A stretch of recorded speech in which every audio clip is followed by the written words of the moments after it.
on the hydrogen emission spectrum, right? On the Yeah. hydrogen emission spectrum, the black background represents the absence of light at these specific wavelengths.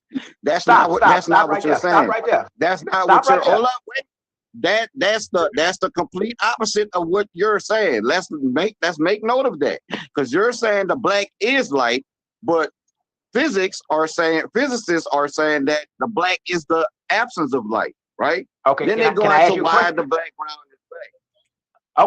Okay, let me ask you a question. So who's saying that? Let him land the plane, bro. Like it's like I don't know, man. That's I old don't know. information. And that's what I'm challenging. You don't recognize But that's the challenge that I can't give you. follow wrong information without bringing information that corrects it. You just bantering. You just talking shit. Why the background is black, Daryl?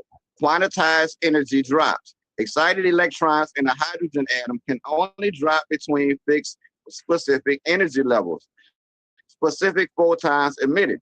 Because these energy steps are exact, the atom can only emit photons of precise colors like red at 656 nanometers or blue-green at 486 nanometers. But here's the killer, Daryl. No in-between light. Now, You I'm gonna tell heard you that? something, Ruth.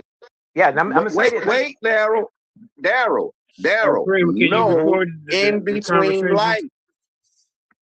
The atom cannot emit light at any Yeah. wavelength in between those steps. The black space shows where no photons are being produced or detected.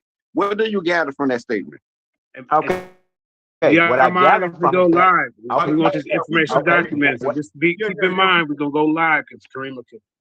Okay, so what I gather from that statement is the same people who said the primary colors red, green, and blue, that's hiding information, it's hiding information right there. My fight is not against you, Ruben. My fight is against the people who made that statement that you're reading. Let me say it again. Because you don't have the capacity to see between the lies, then, and I'm saying I do. My fight is not against you because you read that. Bring the teachers, bring the people who make this to you, and you still see it, and then you still communicate to me what they said, Daryl, that there is no light there. I'm saying I'm looking at it.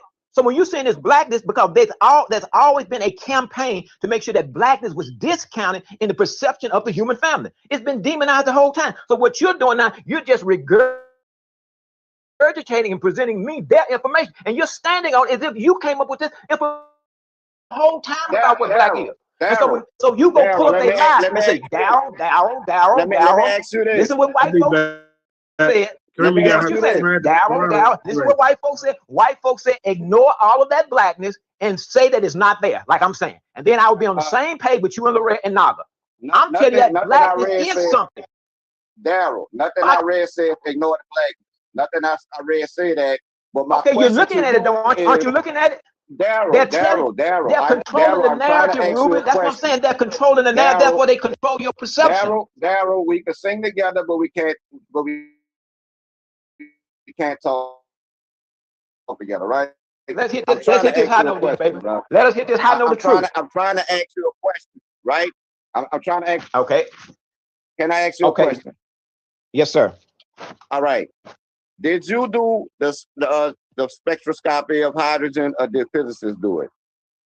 They did it, but I've done my own experiment on things to see the black light. Wait, stop right now. Stop right now. Have you ever done a hydrogen spectroscopy? No. Okay. So how are you then determining that you're telling the truth about the hydrogen spectroscopy and the experts who actually did it are lying? How are you making that determination? Because I produced black light, and once I saw the black light, I then was able to say, okay, this is what they're ignoring. I can produce black light. I've seen it. So therefore, if you pull up what's called the question wasn't about producing black light. The question was whether or not you yourself did a hydrogen spectroscopy, because you say the physicists are lying about what we're seeing, right? You say they're lying. No. I'm saying they're lying about what we're seeing, and they are controlling the narrative. Right. But yet you never done yet you never done the experiment to determine whether or not it's a lie. Okay, listen to what I'm saying. Okay, listen to what I'm saying. You don't see the Okay, problem listen to what I'm saying. Okay, Mr. Rubin, okay, listen to what I'm saying. I have produced black light. And once I produce black light, I say, okay, this is the part here that they're seeing in hydrogen that they're saying should be discounted. Let me say it again. I have produced black light on a screen. And so now when I see color and see the color spectrum, I say, okay, this is the black light part that they're saying is not there. So that's what I'm saying is they show you the experiment, but they also then articulate or they control the narrative as to how you see it. They say, Ruben, you see this green right here? Now what you see, all that black, that is the absence of light. Because that's what they would tell you blackness is the absence of light. I'm telling you blackness is the presence of a specific aspect of light. And that's what they want you to know. And that's what, did you produce black light on the screen or did you produce a shadow? Same thing. Black light and shadow are the same thing. So black light is when black light shows up when white light is blocked or obstructed. That's what you're saying? No. When white light shows you actually what it is by showing you its shadow. White light is nothing more than an arc. Right. So when you show and a shadow does a shadow not show up when white light is being blocked or obstructed? It's not being blocked. Light goes around that object and then still produces the eye. That's what I mean. If I put my hand up in front of white light, it's not blocking the light. It will show you. It will show you the image of my hand on whatever background captures it, showing you the white light is actually black radiant energy, and it takes a background to capture it. So anytime, let me say it again. A shadow is black light. I mean that's your opinion. You know what I'm saying? No. That's not my opinion. That is your opinion. Let me tell you why that's your opinion. Because anybody tell me what they told you. Anybody could go and do this experiment and will get the same results that the physicists get when they do it. A shadow appears when light is obstructed. You know what I'm saying? That's why the shadow appears in the form of whatever it is obstructing the light source, Daryl. This demonstration could be confirmed, demonstrated, and repeated over and over again. I mean, so we know this to be true. We know it's not a lie, Daryl, because you could do this demonstration and get the same results every time. You know what I'm saying? But I'm gonna do the demonstration and prove that the shadow is black light. I'm gonna do the demonstration. I'm going to do the demonstration and show you that what they're calling a shadow is actually black light captured on the background. The same way, if I take a picture of you and I capture you on what's called photo film, I capture your image. Black light can only be captured on the right background because you cannot see it with the naked, with the unaided eye, with the naked eye. But when you have a background, Daryl, a question, right? Hold on, because this same thing that I had asked him yesterday, right? If shadow is a light, right, then how come shadow don't have the same photoelectric effect as rest of the light that we know? When light strikes the surface, right, it causes electrons and photons to release off of the surface of a material, no matter what it is, right? No, that's not true. That's not true. That's not true. It's called the photoelectric effect. It's happening. Okay, let me ask you this about what you're saying, Ariel. I'm talking. Bro, I'm talking. Well, you can stop talking. Yeah, I can. Not because you're emotionally. There you go. How dare you interrupt the king? You can stop talking. Because you make you get the wrong question. I'm gonna mute out so y'all can go back and forth. And here you are arguing like a child. Again, I said the same thing yesterday. When light hits it, you can't call shadow light if shadow's not giving you the same results as other light, as regular white light. You're saying white light and shadow is the same thing. You're telling us that shadows are light. Then how come I can't make a shadow laser? How come I can't make a shadow laser that shoots a black beam of shadow? Why can't I do that? Why can't I use that shadow light to displace all the light in the room the same way light displaces darkness in a room? Please explain. You asked me why you can't do it? I don't know why you can't do it. It hadn't been done. But that does not mean blackness is not light. You're thinking because nobody's done it, then it must not be something that's valid. That's your position. There are no white person has done this. Since no white person has done it, then it cannot be a valid point. Now, let's go back to what you just talked about, the photoelectric effect. You just said a shadow should be able to cause electrons to be ejected from a particular material. It's based on the frequency of the light. If you shine red light on a particular object, red light does not have the capacity to eject electron. You must match a certain frequency to get the photoelectric effect. It's not the magnitude of the light, it's not the intensity of the light, but the frequency of the light. So in the photoelectric effect, once again, if you do not have the right frequency of light, electrons will not be ejected in the photoelectric effect. They use a metal plate and they shine just like blue light. Blue light couldn't do it. Orange light couldn't do it. Red light couldn't. Once they got the right frequency of light, then electrons were ejected. Now, here's the thing. When electrons are ejected, or when electrons go to a higher shell and they fall back down, they produce color. Now, I'm saying when you send an electron to its highest state and it falls back down, that's when you get what's called the black light. You can get green light, blue light, based on which shell, based on which orbital shell that electron falls from. That's how you get color. Electrons falling back to their grounded state. You get light. And because you don't know that, you make the statement that you're making right now. And I'm walking around, and this is just me talking stuff off the dome. So what you're saying? I got two questions, right? Do you agree that when light hits an object, that object heats up? When light hits an object, that object heats up. Yeah. Would you agree with that? It can, but it can produce some heat. But then okay, let me give you an example. Nitrogen, for example. Do you agree? Yes or no? Do you agree? Well, it doesn't necessarily have to heat up. No. Now, what you're calling heat, this is what I'm saying. This is what you're calling heat. Well, that brings a third question, Daryl. Okay, no. Let me finish the heat question. It can be 40 degrees outside. That does not mean that there's not heat there. Heat is relative. So if it's 0 degrees outside and you walk into a 40-degree room, you just walk into a heated room, even though it's 40 degrees. Heat is relative. All right, look. I'm gonna rephrase the question, right? If it's freezing, let's say it's freezing, right? 32 degrees. Zero temp. It's below zero temperature. We're gonna go below zero, so we know it's frozen, right? And I got an object, say my ladder, right? That's under my carport in the shade, right? It's frozen, ice all on it. If I bring it in the sun, will the ice melt? If you bring it in the sun, it will start a melting process.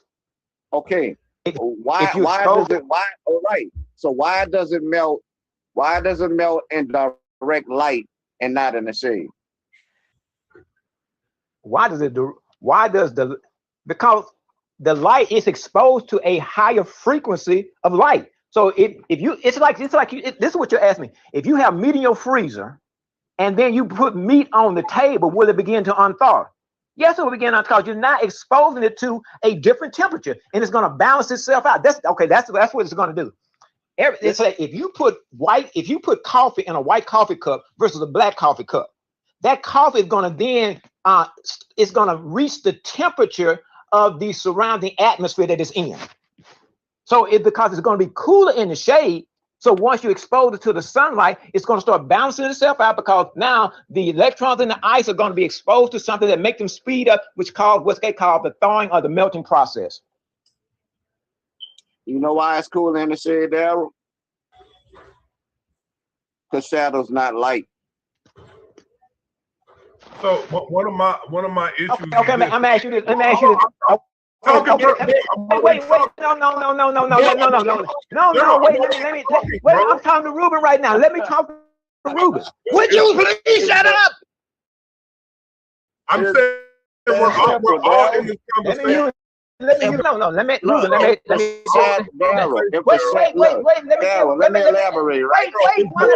one at a time. One at a time. Leave it right there. Let me elaborate, right? Where's my nigga sticker? Where's my nigga sticker? Daryl, if the shadow was black light, right? Let's see. let's entertain your hypothesis. Let's say No, the no, no, no, shadow no, was no, black. no. Wait, no, no. I didn't finish. I didn't Bruh. finish before you. I didn't finish before. I didn't finish before you going on to this. The same way they do an X-ray on you. You don't feel heat from an X-ray, but yet it's still black light because different aspects of light carry different. Let me say, how would I say it? Different aspects of light, like with the sun. When you're talking about the sun, because you have electrons, you have photons that's excited, and when it hits that object, it's going to do that. But if you would expose that same light to X-ray, which is black light, it wouldn't melt the ice.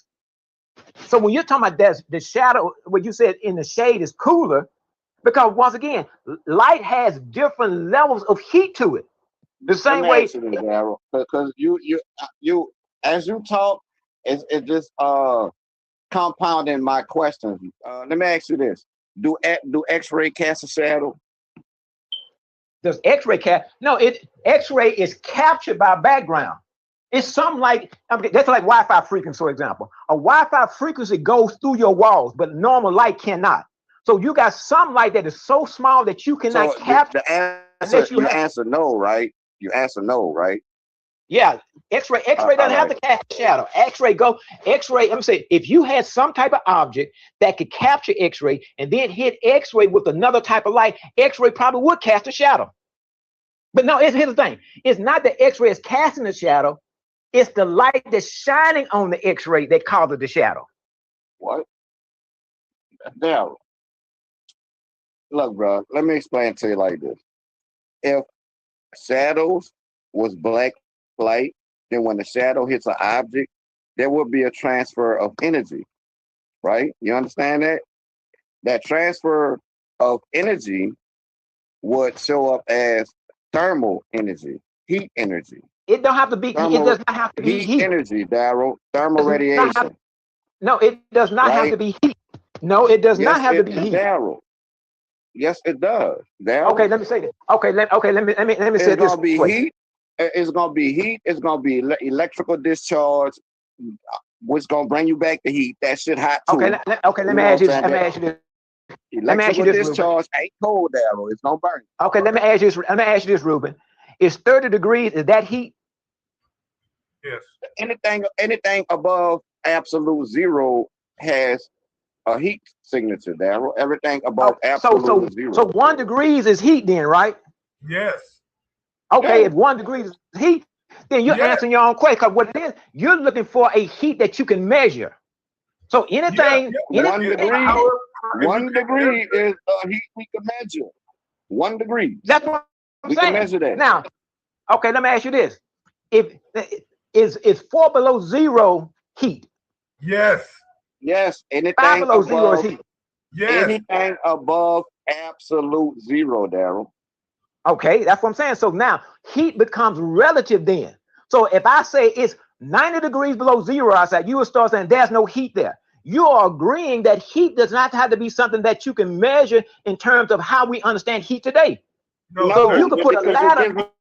Measurement important. Negative 90 degrees. You can put a ladder. You can put a ladder in 5 below zero, and it will not melt. You start saying because the ice, because the coldness itself is now staying in that particular state because there's not enough. Let me see. I'm gonna say the ice itself is staying in that state because there's not the heat needed to take it above 32 degrees. See, I understand where you're getting confused at. At this point, you need to go Google and look up what is absolute zero. But that's what's confusing you. When I say absolute zero, you think I'm talking about 0 degrees. That's why you talk about. No. I know.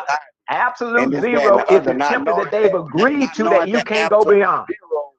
Ain't the zero you're thinking about. You're thinking about 0 degrees Celsius. You're thinking about 0 degrees Fahrenheit. That's not what I'm talking about. I'm talking about absolute zero, a temperature that has yet to been observed in anything that exists in the universe. Not to mention when you talk about if shadow was light, then why when you stand in the shadow is colder than it is when you stand in the light? Right. That's where I'm going. That's exactly where I'm going. Why is it colder in the shadow? If it's radiant energy, right? Yeah, if the shadow is radiant energy, why are we cold in the shadow? Why do niggas be under trees in the summertime? if shadows is radiant energy? What sense Because it make to go under the damn tree? Okay, didn't we just say that a radiant energy? That's So the called shadow will technique. still be the That's shadow called will technique. still be radiating, and that when that radiation hits your body, it will transfer to your body as thermal heat energy. That's what you would feel. That's radiation. Okay, now once again, because That's y'all how are radiation works there. no we just didn't we just say that something could be 10 degrees and it's not producing any heat? So therefore, It if you're is, standing in a Daryl. shadow, okay, listen what It I, okay, is, listen what Daryl. It listen to is. what Something listen to at what we're 10 degrees, something at negative 10 degrees is producing heat because it's not below absolute zero. so therefore then you're answering your own. That's the reason in a shadow you feel cooler. That don't mean it's not radiant heat because you're not feeling the heat. No, Daryl. It's not If the shadow was radiation, which you're saying, the shadow is black light, and black light is black radiation, right? That's what you're saying, right? Yes. Okay. So if the shadow was radiating, right, there would be a heat transfer to your body. Why then is it cooler in the shade? Because our light does not carry the heat like you're looking for. You're looking for the sunlight heat to be in the okay. Just because something is radiating does not mean that it's going to produce the heat of 50 degrees or 40 degrees. That's what you're thinking.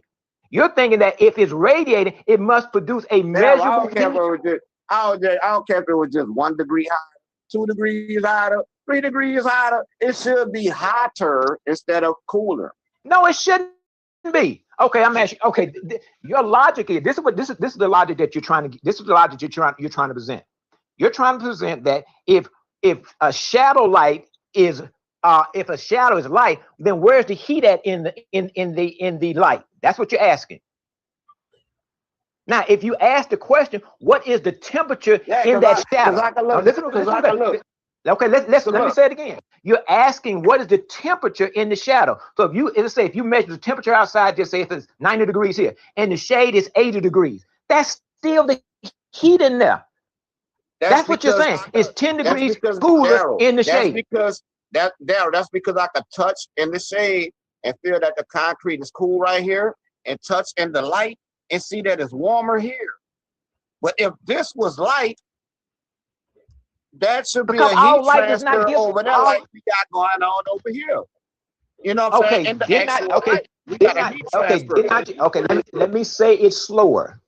If you're in the sun and it's 90 degrees and you get in the shade, it's 60 degrees. Then that is the radiant temperature of that black shadow at that time. That's the temperature of the shadow.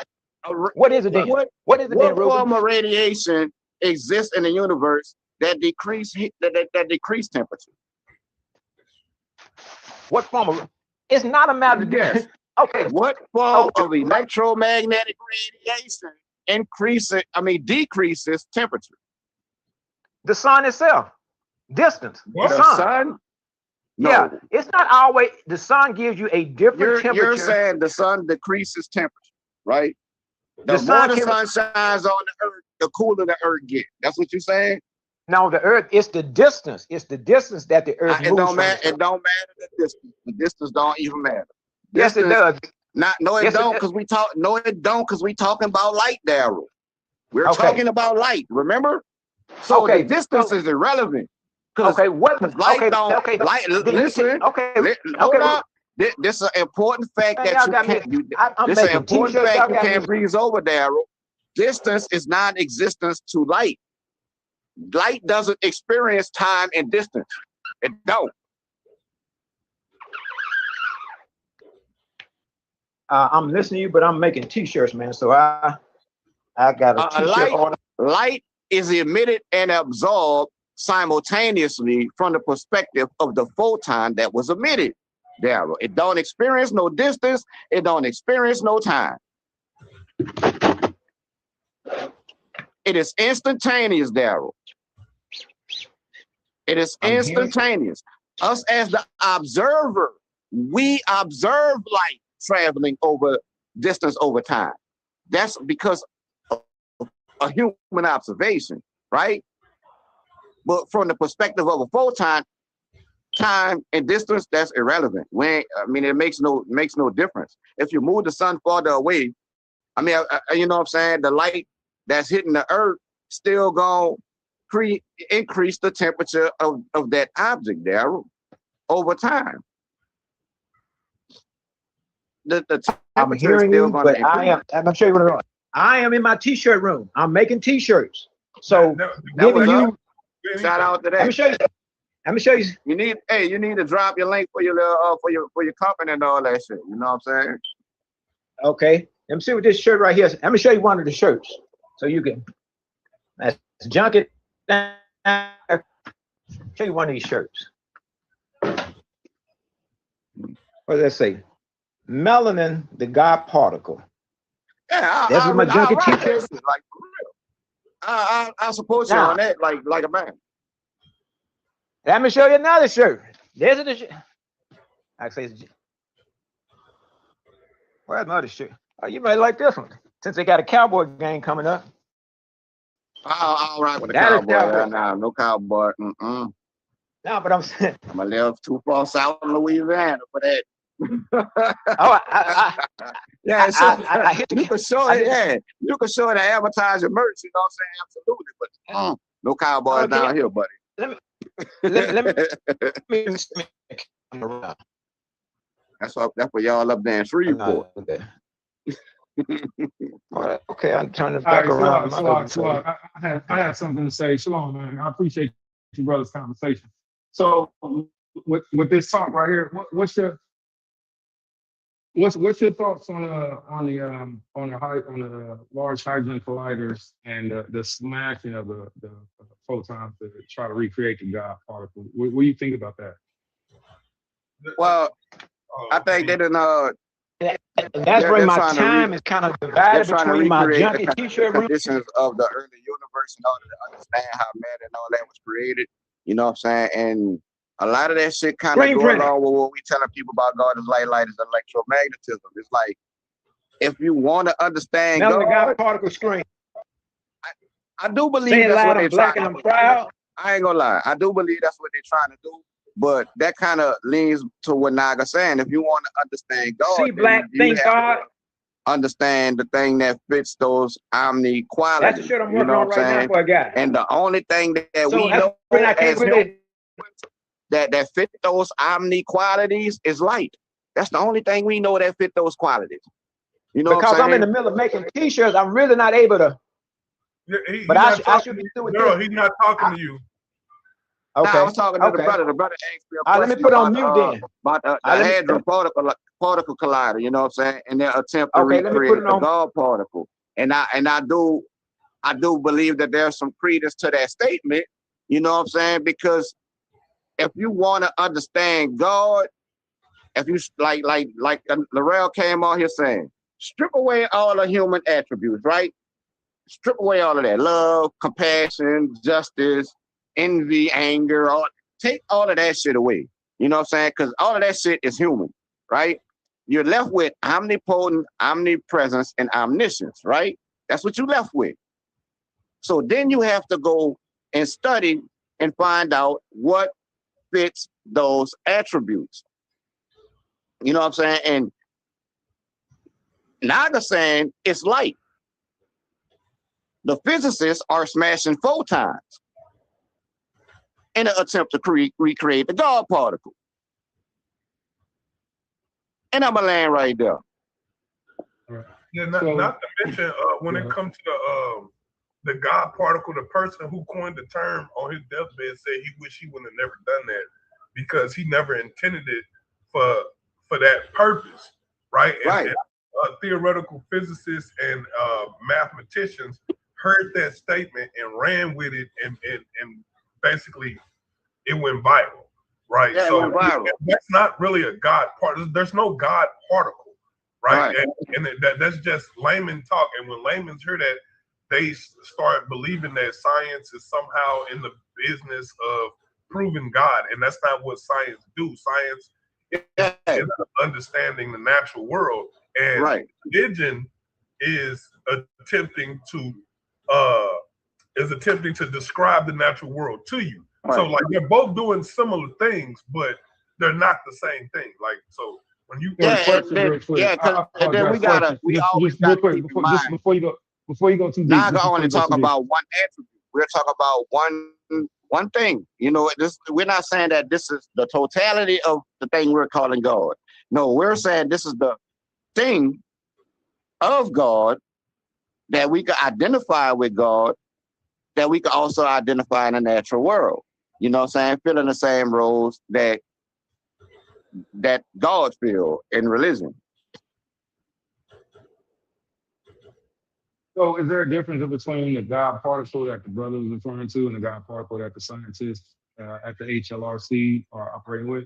Is there a difference between HLRC God particle and the God particle the brother was referring to on the shirt? Well, yeah. me, go ahead. I was gonna say the God particle he talking about on the shirt is melanin.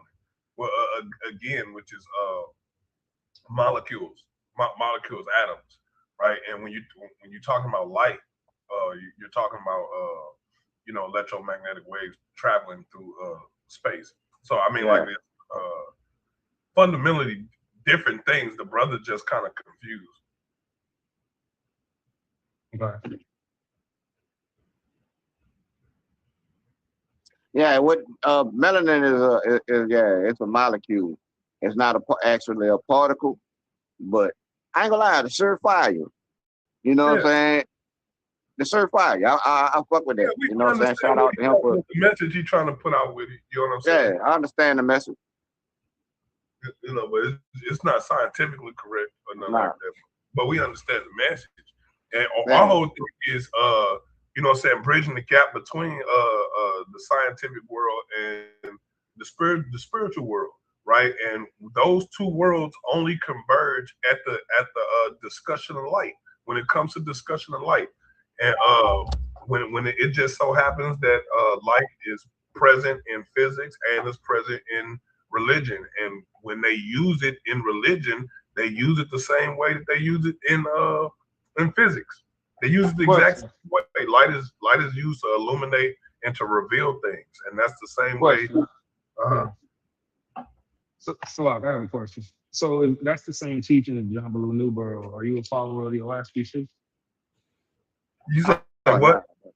Are you a follower? Yeah, I was asking because that's the same principle of John Baloo Newborough, and I just didn't know. He actually debated Cosmo because they disagree that God is light, even though Jehovah is all light. That is ridiculous. Hold on, wait. So the two of you have the same perspective pertaining to the element of God, and in their own book, they don't perceive that that's the whole principle. All right. Yeah, I beat that man Cosmic Kyle up on that subject. The last third round was brutal because I made him admit that his God is all light. And when you say all, that's an absolute, which also includes electromagnetic waves. So that inherently means that you can see. So it's a the WASP thing is a whole remix of the book of the Bible. You know what I'm saying? Among a host of other things, Eastern Hindu type stuff. Like, I mean, if you want to dive off into that type of stuff, like that's fine. But what we talking about, what Naga's talking about, is actually something that's old and ancient as well. It's just this is the first time it's been able to been verbalized like we're verbalizing it, right? But the ancients have always believed in God as light, electromagnetism, because it's a human tradition.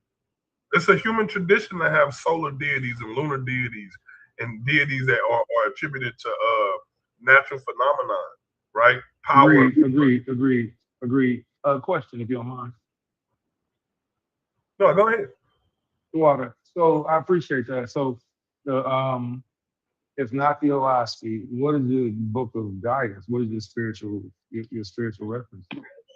Well, it's not really any one book of guidance. I mean, that's up to the person, the individual, whatever they subscribe to. Right. You know what I'm saying? I was just It's asking. I like, was just asking. What is yours personally? I get that. But uh, what are you? If this is your well, perspective of God is like, honestly, like I'm versatile, but I do come from a biblical background. You know what I'm saying? I was once a professing Hebrew Israelite and all of that. You know what I'm saying? So I kind of am more leaning towards the biblical narrative. You know what I'm saying? But it's not isolated to just that, you know what I'm saying? Because it goes back even further to, I could trace it all the way back to like indigenous and autochthonous spiritual systems, you know what I'm saying? That are done in practice is not necessarily written or documented on paper. You know what I'm saying? This goes all the way back to the beginning of time, you know what I'm saying? So, and we don't really push no one name or deity, you know what I'm saying? It's more of a universal concept. Yeah, for all intents and purposes, if you wanted just a name or a label to put on me personally, I'm an omnius. yeah, I'm no, what they not. call an omnius. I appreciate Yeah, that, I mean, and not specifically. No, I didn't want to, but I'm glad you told me because now I appreciate that. I know.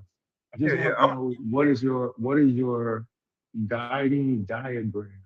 Like most people have the Torah, the Bible, they believe in Christ. Whatever terminology. Some people do, some people don't. And I just didn't know if you had a cosmon book or if you had electromagnetism book that was like, or if you went off of the Egypt science. So I just didn't know, but now I'm learning. So you have biblical backgrounds. It's not like, so let me ask you this: are you two brothers that just don't believe in the entire narrative of I believe in the God of Abraham, Isaac, and Jacob, and then all other stuff that's incorporated around it. I know that it comes along with it, but my foundation is Hamashiach. My foundation is Christ in the scripture. So I just want to know, did you all have a separate, or it's like you learned this and then you just kept learning? Well, as far as for me, I haven't really strayed very far away from what I was taught as a child. I was raised up Southern Baptist. I practice a little Ifa voodoo. You know what I'm saying? So like that's traditional to who I am, where my people come from. We've always been Southern Baptist and African spirituality. So right. you know what I'm saying? Like so this it's not like it's nothing new. It's just I don't agree with the interpretation of what God is according to Western thought. Right, that's fair. Yeah, that's fair. I Yeah. think that comes. I think that comes with growing up spiritually. And I don't like to take what other people think about a person as my opinion. I'd rather learn from you and then give my own. So I appreciate that. Yeah, and it's kind of the same thing for me, you know what I'm saying? I really never strayed away from my upbringing. I grew up in catechism on Saturday and Sunday school on Sunday. You know what I'm saying? It's like, so that kind of carried me into my adult life, and we really don't have a problem with the principles that the Bible have in it, the storyline, the narrative. I don't have a problem with that. It's the religious politics that I had a problem with, you know what I'm saying? And it's like the God is light thing is really, if it's aimed at anything with religion, it'll be the politics. You know what I'm saying? Because it just completely destroys that. It's like the Egyptians were saying God is light. The Abrahamic faiths are saying God is light. Islam saying God is light. Zoroastrianism saying God is light. Ifa saying God is light. Odinine is saying God is light. You know what I'm saying? It's like we could go all around the world with it. So they're just giving it their own name and their own language. You know what I'm saying? So we don't really believe that they're talking about different gods. They're just talking about the same thing. You know what I'm saying? Do they have hierarchies? Yeah. But for the most part, the high God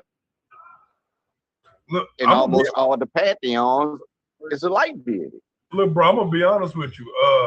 I believe so much in what I was taught as a child that makes me not believe in it today. That's the reason why I don't believe.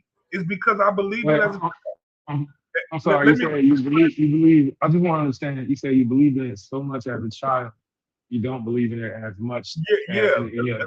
Is it like, oh, okay, I thought of it, and I'm just trying to get understanding. I apologize.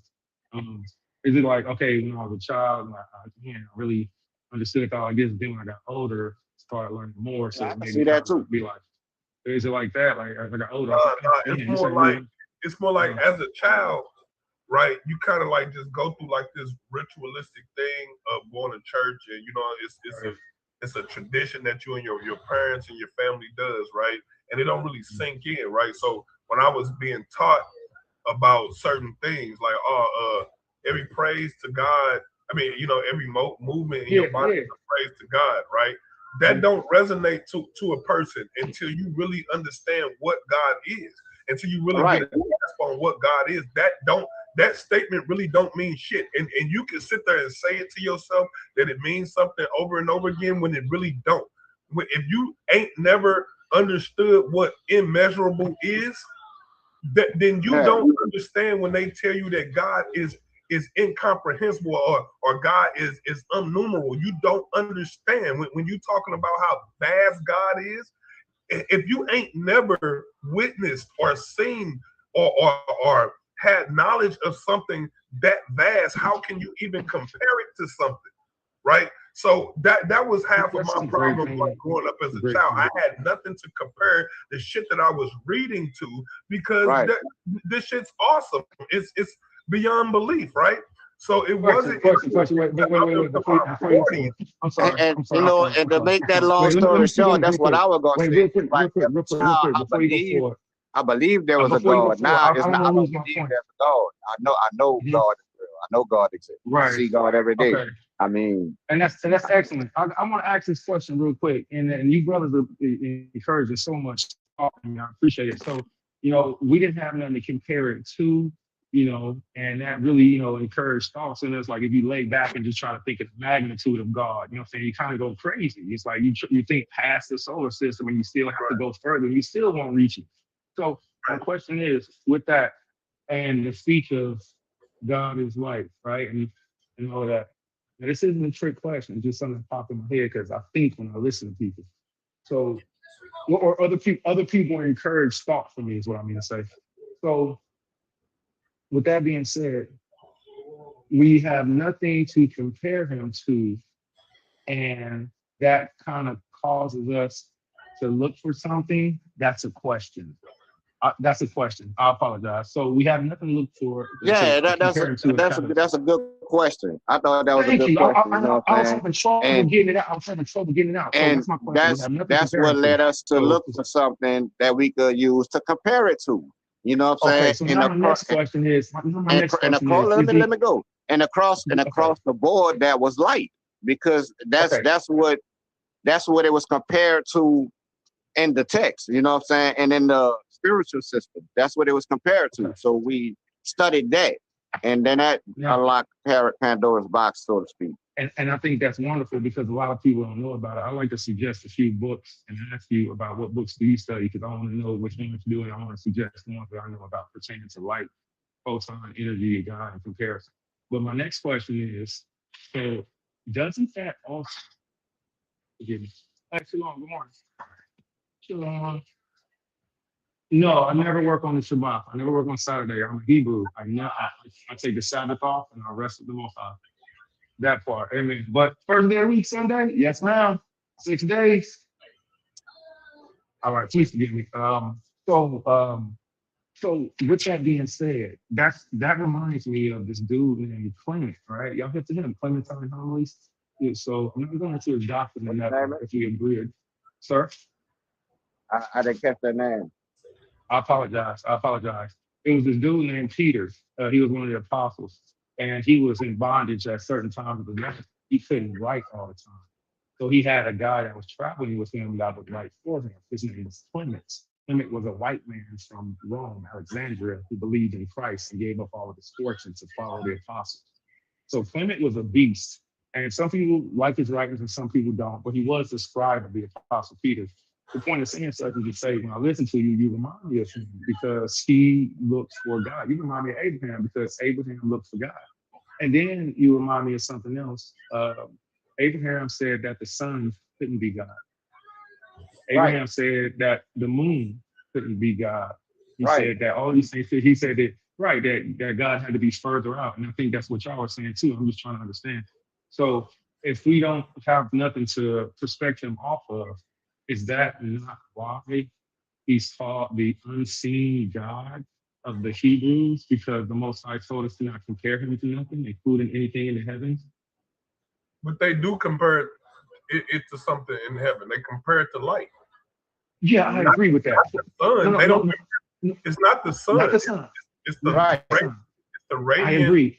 It's the I agree. radiation. That's why It's the attractiveness. It's the. I agree. It's That's the why I agree. That's why See, I and went. that's why I what went a lot of wait, people. wait, before you go forward, please. That's why before I started speaking, I said Abraham said it can't be the sun. You have to go past that. So that's why I said that, right? So I'm talking about even beyond the light. Now, Wisdom of Solomon, chapter 7.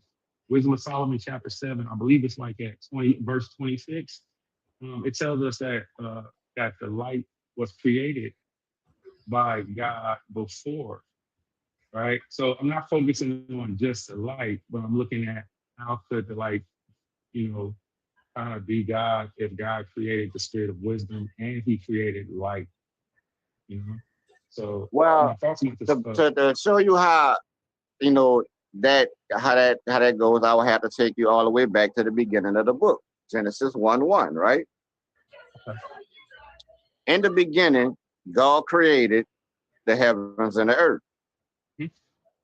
Would you agree that that's talking about matter? That's describing matter. The earth is material. The heavens, that's material, right? The heavens are material or the earth? Both. Well, I'm not very scientifically, expounded like you are. So I'm going to say that the terrestrial is material and the sky and the ethereal, like the clouds, heavens, not birds, but, like the unseen, that's not tangible. So that would. So, you can't see the heavens? Well, you can't see. That's why I use the word ethereal, because there's a word that the early church fathers used. It was called the ether. It was the unseen air. Yeah, what? So you said, and you don't see the clouds? No, I didn't say it at all. I actually mentioned the clouds. I included the clouds in what I was saying is not tangible. The planets and stuff. But look, Well, I didn't get to those yet, but I what they were calling 1200% do believe that I 1200% do believe that the planets and that the stars are material. But I also believe that there's are they part of the heavens? Are they part of the heavens? Yes, they are. Right. So what I was saying, that means that the heavens are most definitely physical as the earth. Well, what I was saying was that there's different sections. Like you have what you can't see, like the air. It might have different sections, but we know. Right. But yeah, absolutely. To answer your question, but we know the air. Physical though, right? But brother, look, but we know the air. Yeah, to planets be are gas, physical. right? Absolutely. We know that air, oxygen is a gas, right? That's the state. That's the state of matter. Yeah. Right, Yeah. But and then my point was just that it's not physically tangible matter, tangible physically. But so I was making a separation between because I could put air in a balloon, and a balloon is most definitely physical, and it'll fill up the volume of the balloon into the shape of the balloon. Yeah, so you could, but you couldn't put it in your hand. So when I said tangible, I could put air in my hand. I could put air in my hand. To get back to my point, right, about Genesis the book of Job says, who can hold wind but the Most High? But go ahead, bro. To get back to my point about Genesis 1:1, right? Genesis 1:1 is describing the creation of matter. So the heavens and earth are material. The universe is filled with plasma. That's a state of matter. So matter can't exist without light. You know what I'm saying? So we know light was present before Genesis 1:1. And only one thing I know come before Genesis 1:1. You know what I'm saying? If there was no light, that means no exchange of photons between electrons and atomic nuclei, therefore no stable atoms. And if you don't have stable atoms, you don't have matter. So light absolutely predated or before Genesis 1:1. Yeah, because That's fair. without Go ahead, without brother. those things, you don't get heaven and earth. So No, God I agree. is the only thing before that. God is the only Yeah. thing. That's the only thing we Right. And that's the whole point. Whatever That's all I God wanted to is, get at. whatever Okay. God is, has to be the catalyst to everything else. right. Okay, Right. Right. so, There you so go, the Flo. one thing that is causing all these things to manifest is the super force. What we are referring to as the electromagnetic force, the combination of electromagnetic forces, all these other forces, that is what's creating all of this other stuff. The electromagnetic force is what's holding atoms together. It's Right. the reason why things have shape and form, right? Is because of the electromagnetic force. Now, when you talk about God, God is power and force. God's Right. not a person. God's not a human. It's not a. Which It's not goes, look, what goes back kind of to your first question, you know what I'm saying? Because about the Hadron Collider, because that's another thing that they're trying to achieve from that is grand unified theory. Before You know we what I'm go to saying? that, Grand before we unified go to that, can theory I ask you a is question? 'Cause grand unified. Hold on, grand unified theory, you know, is the super force that he just mentioned. So, yeah, that had to come before Genesis 1:1. Okay, so the hydrogen collider grand uniform theory, correct? And then that goes back to the first thing of there being light and Nah, the scientists. Is that right? what I mentioned that because he brought up the super force, you know what I'm saying? Saying that Right. the thing that Right, we're talking absolutely. about, the electromagnetic force, goes back to the super force, you know what I'm saying? Right. And that had to predate the existence of heaven and earth. Right. So And does that kind of limit God? Or I like to say Yahweh still, but I don't want to be normal, but I like to say Yahweh still because it's comfortable to me. But does that well, limit God when we let me ask you a question. go ahead. Whenever we put a title on him off of something that he created, doesn't that kind of bring him down, minimize, or make? Because if I mean, just real quick. Let me ask you something real quick because I'll lose my train of thought. I'm sorry. So if the Most High made the sun and he's beyond the sun and he made light and light is preferred to before the spirit of wisdom. That's why I mentioned Wisdom Solomon chapter 7. Because maybe you brothers can help me with that. Well, So you have to understand how light is actually created. You know what I'm well, saying? just real It's a quick, self. Real quick before you get It's a self-sustaining thing. You know what I'm saying? Light begets light. Before you give me that, because I appreciate it, but I want to get my phone out to hear your answer. And before can you kind of help me with yes or no instead of giving me the breakdown of light and science? Yes, I don't mind hearing it, but I just kind of want to get my question answered so I can say, oh, I get you or I don't get it. So does that in order for me to if I say God is let's say mitochondria. I know that sounds strange, but let's just say God is mitochondria because mitochondria is in everything. Let's just say a hypothetical, right? It could be, I guess, whatever. But doesn't that mean I'm limiting God to something that he made opposed to going, beyond? Like, why would I say God is mitochondria or God is the sun or God is electromagnetism if he's if you limit it to mitochondria, then absolutely you would be doing that. Absolutely. Because there is no DNA helix without and that's why I gave the example of it being just a scenario. There is no DNA helix. There is no DNA helix without magnetic attraction. With the exchange so of photons. Light. So if I say light, right, but I'll limit God to light. Let us answer your question first, right? You asked us, does that limit God? Well, and let me point this out. Every single time we talk about God, we keep bringing up the power and glory of it, right? When you mention God, you keep calling God he and him. You keep limiting God to a gender, right? Which means that God, you're expressing God as a person, a human. Humans have limitations. You understand that? You have created God into the image of man. And you're asking us, are we limiting God by expressing God as energy, which is beyond human transcendence? It's beyond human.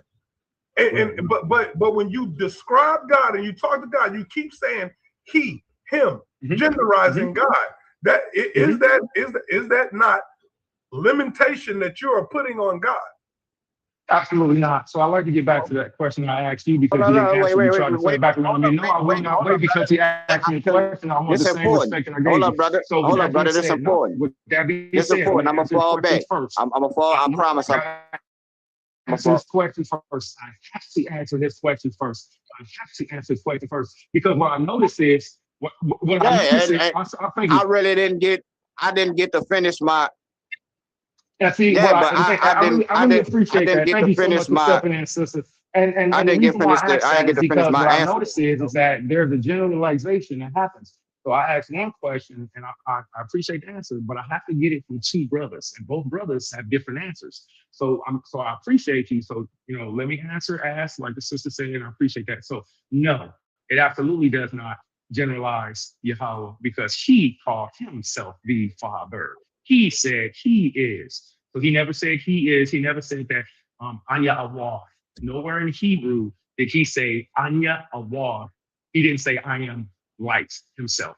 He said he is everywhere. So if we ever did a count of how many times he referred to himself as a masculine and the spirit of wisdom as a woman, we would not be generalizing and putting him in a box. We would be saying what he said. But if I say he is something that he created, then you have to put the burden of truth back on you to say, no, he never said that, or I am putting him in a box because he created the baby. How can we go against the creator? So I yield the floor. He's the potter, we're the clay. He made light. Wisdom of Solomon 7 says that he comes, the spirit of wisdom comes before light, but yet is preferred to him. So I yield the floor. So no, it does not generalize. But it does ask me to come back to the question I asked the brother. Okay, you yield the floor. Let me take off, right? There is no wisdom. There is no wisdom in understanding the wisdom and knowledge without brainwave function, right? You know what I'm saying? Brainwaves are beta, theta, you know what I'm saying, gamma, you know what I'm saying? Those are electromagnetic oscillations. Those are the thing that we're talking about, light. It is also the thing that only 0.0035% of this thing, that is 0.0035% of this thing we're telling you, that's a fraction of a quarter of 1% of this thing, is responsible for everything humans have ever observed in our entire existence. Now, if that's limiting God, instead of giving clarity on the extraordinary thing that is God, I don't know what to tell you. No, but it's not extraordinary, and the reason why it's not extraordinary is because you can explain it. So since you can explain, okay, you can, but you have to wait till you can't just make me stop, brother. You let me finish, please. So since you did say that, King, thank you, my Lord, thank you. So since you did say that, brother, your answer is yes, you are limiting God because you can explain photons. You can explain electrons. You can explain photosynthesis. You can explain. So since you can explain these things without your own testimony, you said that he's beyond our thoughts. Can you explain to brother? Can you explain, brother? Can you explain to me how virtual photons pop in and out of existence and nothing? Thank you so much for asking. So since you did proclaim that we have to think of him beyond our thoughts, whenever we put him inside of something to say, hey man, God is this specifically, then we are putting him in a box. So we have to stick to the script of what he said he is. So I've read where we should think beyond. I've read where like that was a request. I asked you, brother. Let's me. Hold up! I just want to make note that he did not explain how virtual photons popping in and out. And I want you can make a note, and I'll agree with you. You're right. I'll agree with you. I didn't because I wanted to finish my point. I'm really good at watching people change physicists can't explain that, brother. It's okay. I don't feel bad about it. I stick to the script. It's okay. But you changing the subject to ask me a question instead of answering my question is still something that everybody noticed. You being I'm just showing you that. I'm just showing you that it is incomprehensible, brother. You know what I'm saying? Right. It is incomprehensible, brother. We don't know how much electromagnetism exists in the universe. We don't know. You know what I'm saying? Because our entire knowledge of the universe comes down to the visible light spectrum. Yeah, we could detect X-rays, we could detect radio waves and all that. We can even use them. You know what I'm saying? But our observation of the universe comes down to the variable wavelength that is visible light. And that only represents 0.0035% of the electromagnetic spectrum. The other 99.9965% we can't detect. We can't see it. So we don't know what it looked like. I just want to. It is incomprehensible to us. I just want to address the pink elephant in the room, right? So again, you said that it does not limit it. So are you saying that God wrote the Torah in the Bible, or is that what you're saying? Because from my research, God did not write it. Man wrote it. And it just so happens that man wrote himself into it and turned God into a man too. So now you got to obey man because man wrote the book. And because man controls the book, now man controls you, who submits to God, which is in the image of man, right? So you have limited God. It's just that you choose to overlook the fact that man did create this. What we're talking about, the fabric and the substrate in which we all live in, the reality that we live in, nothing created that. Man didn't create that. Nothing created the electromagnetic force. It's here. It just is. No one can encapsulate it. No one can stop it. No one can be without it. No one can have a thought without it, right? So we're talking about the evidence of God, the proof that God exists. And you telling us that God is a him because he is the father when you don't know if God has nuts and testicles. Because in order for you to be a him or a he, a father, you have to have balls. You have to have a phallus, right? So you can't prove that, but you're running around putting that on God.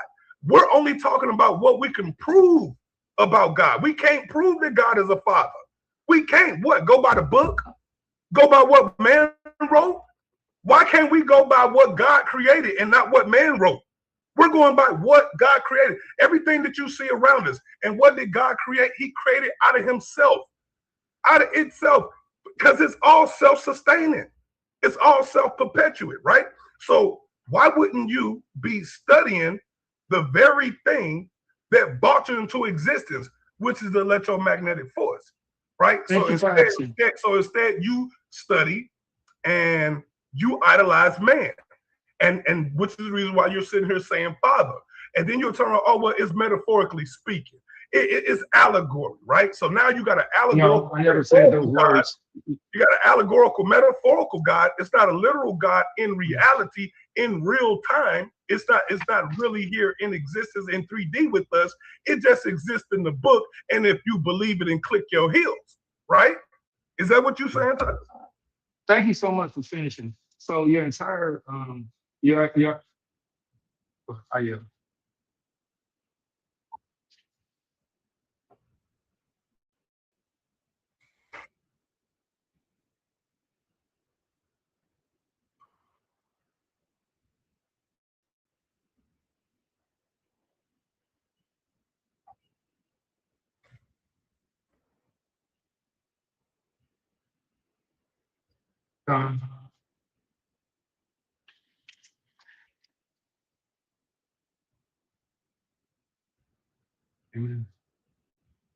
So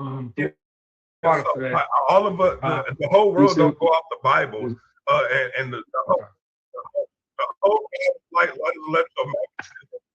I mean, the majority of it do though. It comes from a universal great minority doesn't. It comes from a universal perspective. It's not confined to the Bible. Never has been. It's never been confined to just the Bible. You know what I'm saying? It takes a zealot, a person that's zealot about what they talking about.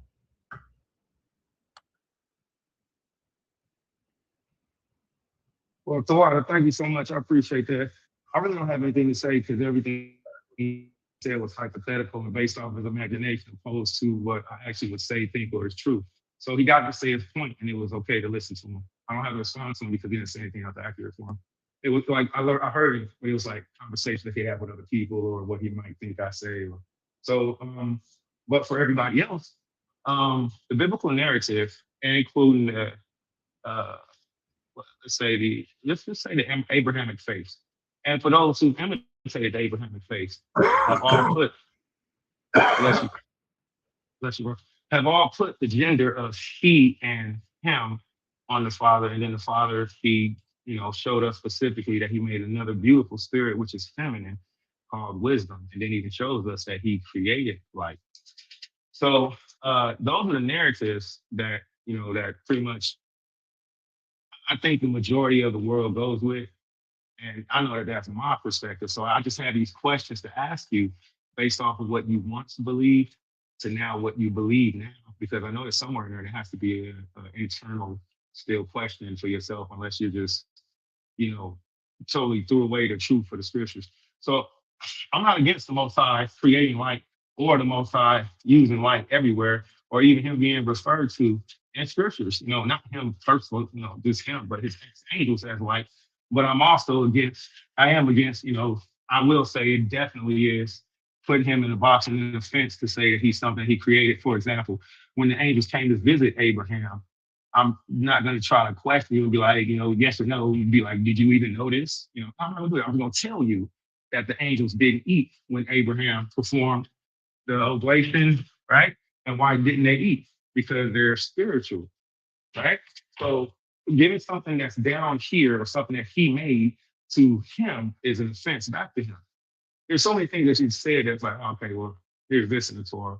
But the main point is, for what I perceive is, again, I don't have to go back and understand what light is to understand God. I got to understand God to understand what light is. I think that was said backwards. I need to understand the creator to understand what he created, not to understand the creation to understand the creator. That's kind of like reverse idol worship. Instead of a specific tangible thing, worshiping something that he made. That kind of fits into the don't be dismayed by the signs of heaven in the sun and light created. You do have different types of light in Hebrew also in Genesis 1. So if you say I have to understand light, and we go to Genesis chapter 1, the spirit of wisdom was made before light. And that's it. Wisdom of Solomon 7, in Proverbs chapter 6, Proverbs chapter 8. The spirit of wisdom was everywhere. So she actually created light through the Most High. You can read it for yourself, and if you don't want to go off of it, you don't have to. But I don't know. I really like the scientific perspectives. And if you get a chance, if you haven't read, I would encourage you to read Orthodox Faith, book number 2, chapter 7. The subject is literally lights, fire, stars, and the luminaries. And the author, he tells us about light, and I think you guys would like it. So I yield the floor. Thank you for edifying me. I appreciate you. I yield.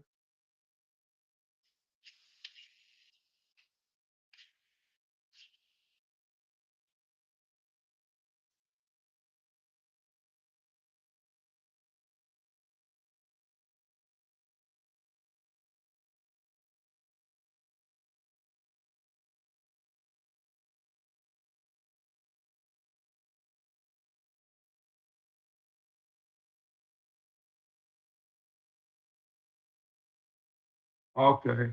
I apologize. I'm in a bad building. I'm in a bunker. So the internet signal isn't the best.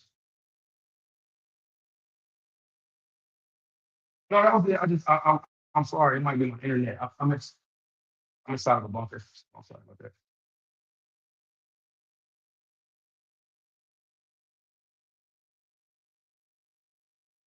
But yeah, Wisdom of Solomon talks about, the people worshiping the creation over the creator, you know. And I'm not saying that that's what anybody's doing, but it kind of reflects me to that. All right, I got my t-shirts made. All praise, hallelujah, man. Great job. I yield the floor. Yeah, hallelujah. Congratulations. I was able to hear some of the conversation that was going on, but I was messing up some t-shirts, so that distracted me. But where we at in the conversation? How much do you charge for your t-shirts? I'm doing this for this guy. I'm charging him $14 a shirt. He's got an electrical company. I'm charging him $14 for his logo on his shirts. Yeah.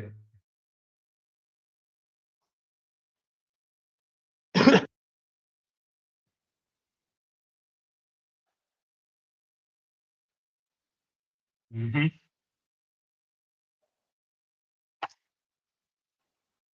Right. And I 100% agree with that. I mean, if that wasn't the case, wouldn't we be balls of light, or not to be funny, but if he made us in his image, and that was one of my next go-tos. I'm so glad you said that. There's no way around it. I don't have a perspective of that besides how it sounds.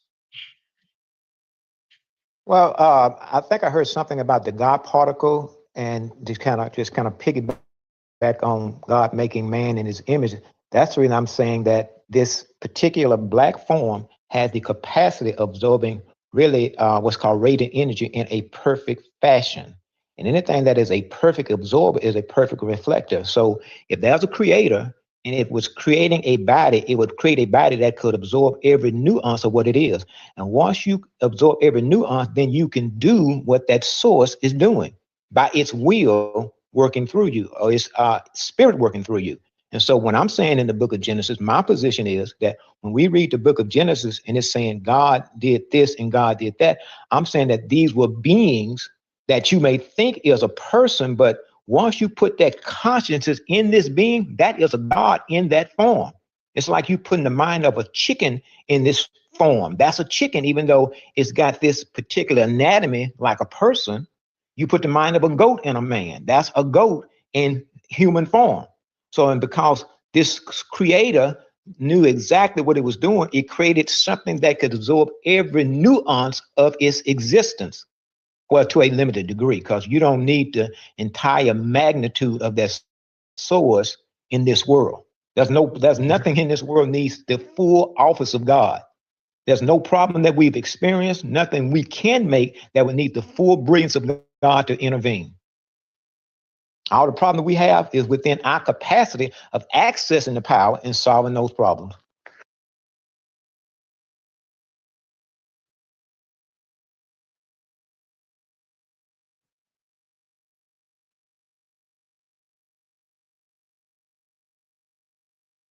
Oh, okay, yeah.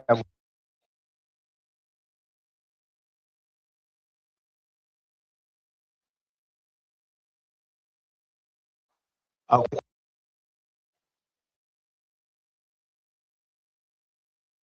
okay, Pretty cool.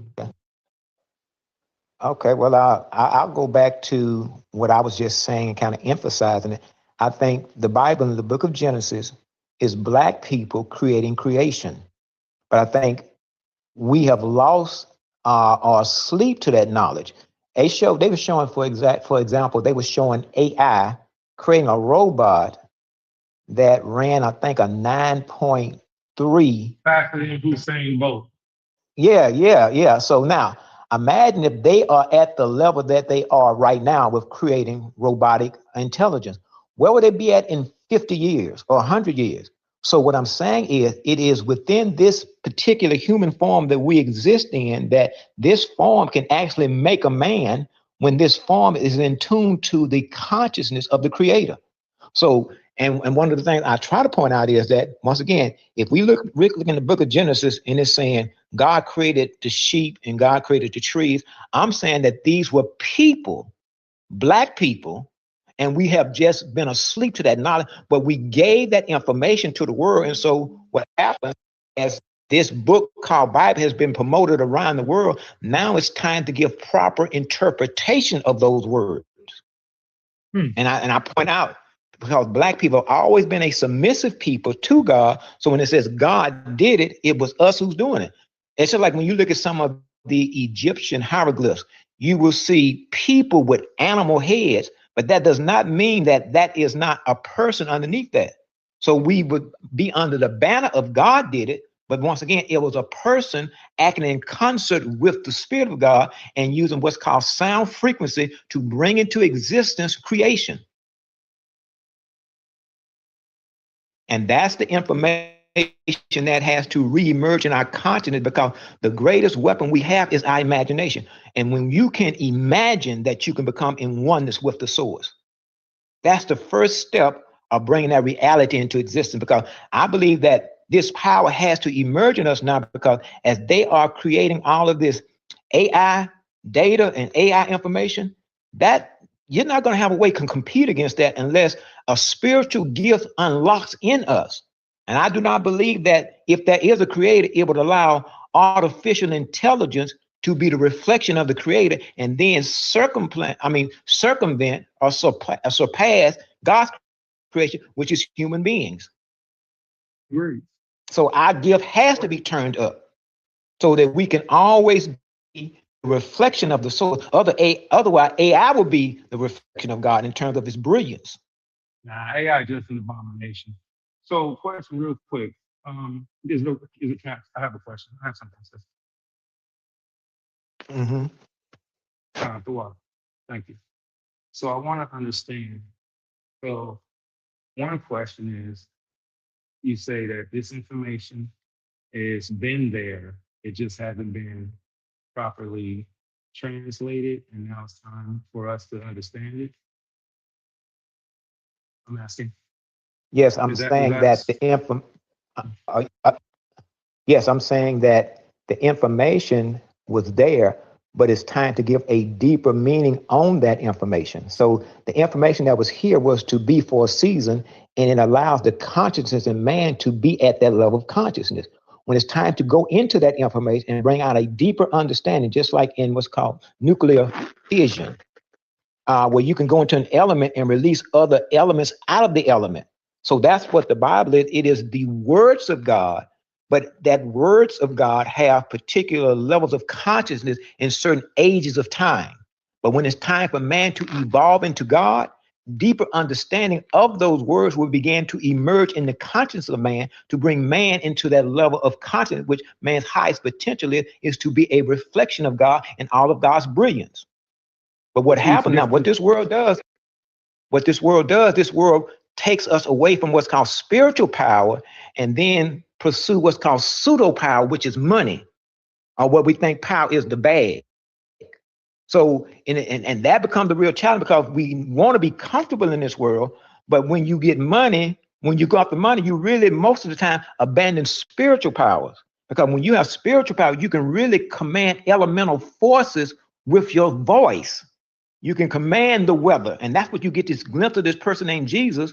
He was showing you a glimpse of what spiritual power is, what they were calling miracles, where you could take one substance and convert it. And now they didn't say how he did it, like when he changed water into wine, they didn't say actually how he did it, but it's within this human capability to really speak sound and cause matter to obey your command.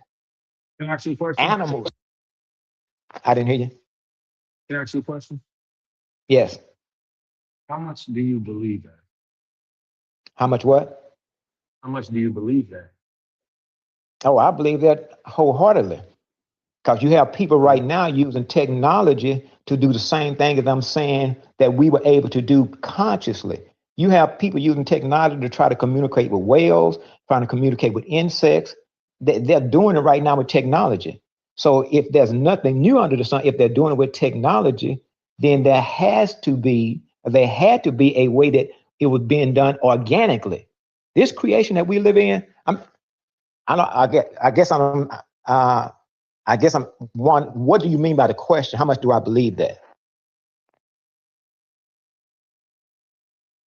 Do you believe what you just talked to me? Do I believe that we can create creation with sound? No, with thought. No, it's not just thought. I'm saying once you think it, then you speak it. You speak then it, you and then what? Then you bring it into existence. That's what you get in the book of Genesis. A source is thinking it, then speaking it, then it shows up. I appreciate that. I don't have anything. Because like with China, China has created an artificial sun. So and this is an artificial sun because there's a term called cymatics where you can speak a sound, and when you speak that sound creates what's called geometric shapes. But once again, we're looking at human beings from a limited consciousness. I think they say man uses something like 8 to 15% of their brain capacity. So therefore, we're not operating in the full brilliance of what the creator is. But I think that was to be for a season. And so, Can I ask you a question? yes. Well, thank you. I appreciate that. So within the dispensation of time, new understanding, new revelation comes out, and we're given we're given the way to be able to, basically translate or understand for our error. Is that like that? You kind of broke up some. I didn't. What was the last thing you said? I'm sorry. So we start to understand things more openly, more sincerely, based off of the dispensation of time that we're in. Is that correct? I'm asking. Correct.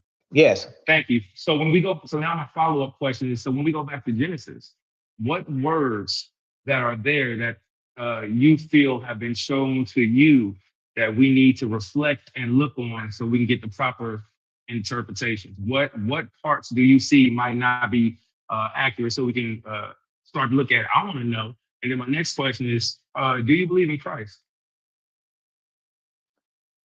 Christ, the person of Christ, the concept.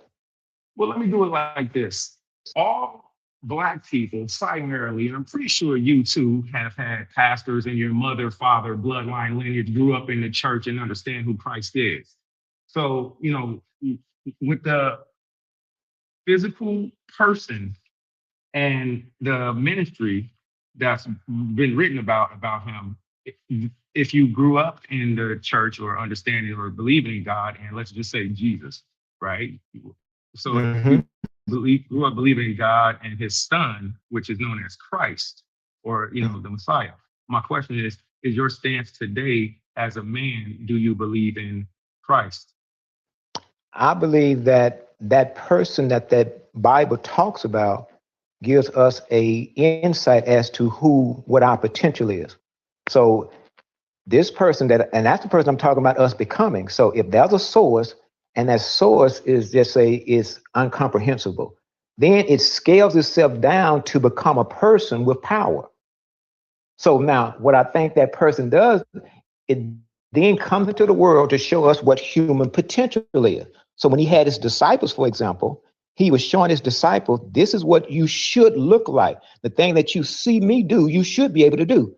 But there was a disconnect between them and the source. So he brings them into what I call a parallel relationship with the source. He tells them that as it is my father, it is also your father. And if you see me do these things, because I came from the source, and if I can raise the dead, you should be able to do it, even though you can't do it right now. If I'm walking on water, you should be able to walk on water yourself. If I can take 2 fish and 5 loaves of bread, you should be able to do it too. So once again, I'm bringing you into a relationship with the source that you came from, but you're not operating in the power of the source. But when you see somebody doing it, then you start saying, oh, well, maybe I can do it. So what he then does, he then goes off the scene and give them some type of reference point saying, I'm going back to the Father. So when you want to do something, do it in my name. So if you want to raise the dead, otherwise you will stay in this what's called a series relationship, that if a dead person is there, you will come and get me. If a hungry person is there, you'll come and get me. If a lady with the issue of blood is needing help, you will come get me. He's trying to bring them into a relationship when he says, pray our Father, which art in heaven. That brings them into a relationship of power, letting them know that they too now are sons of God. So when you're asking me, do I believe that is a story that tells us what human potential is. And so when we anthropomorphize that story, we get a perception of a man who's now walking in a level of power that we now have a template that we can mimic. Okay, thank you so much. So without anthropomorphizing, let's literalize him. The question was, do you believe in him? And you gave your answer. Your answer is obviously because you mentioned about him, his works, his apostles, and his word influence. So thank you for answering that. And sometimes, we just need to take time to listen to each other. So I appreciate that. That lets me know that you're not non-messianic. Right? So thank you, King. I really appreciate that. Oh, hopefully I said something that landed with you. You did. You did. You Okay. absolutely did. Thank you. Okay.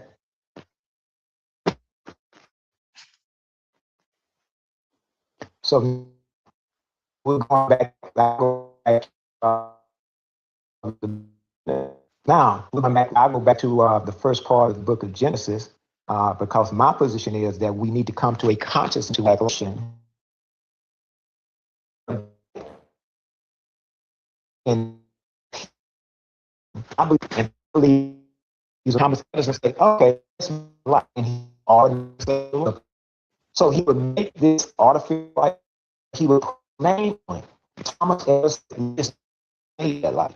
So when black people would put it, because we've always been people who would submit to a higher source, especially when we understood what that higher source was, the creator. So when it says God did it, especially, I'm saying that God was into a concert with human beings who had conscious in them to exist as creation without.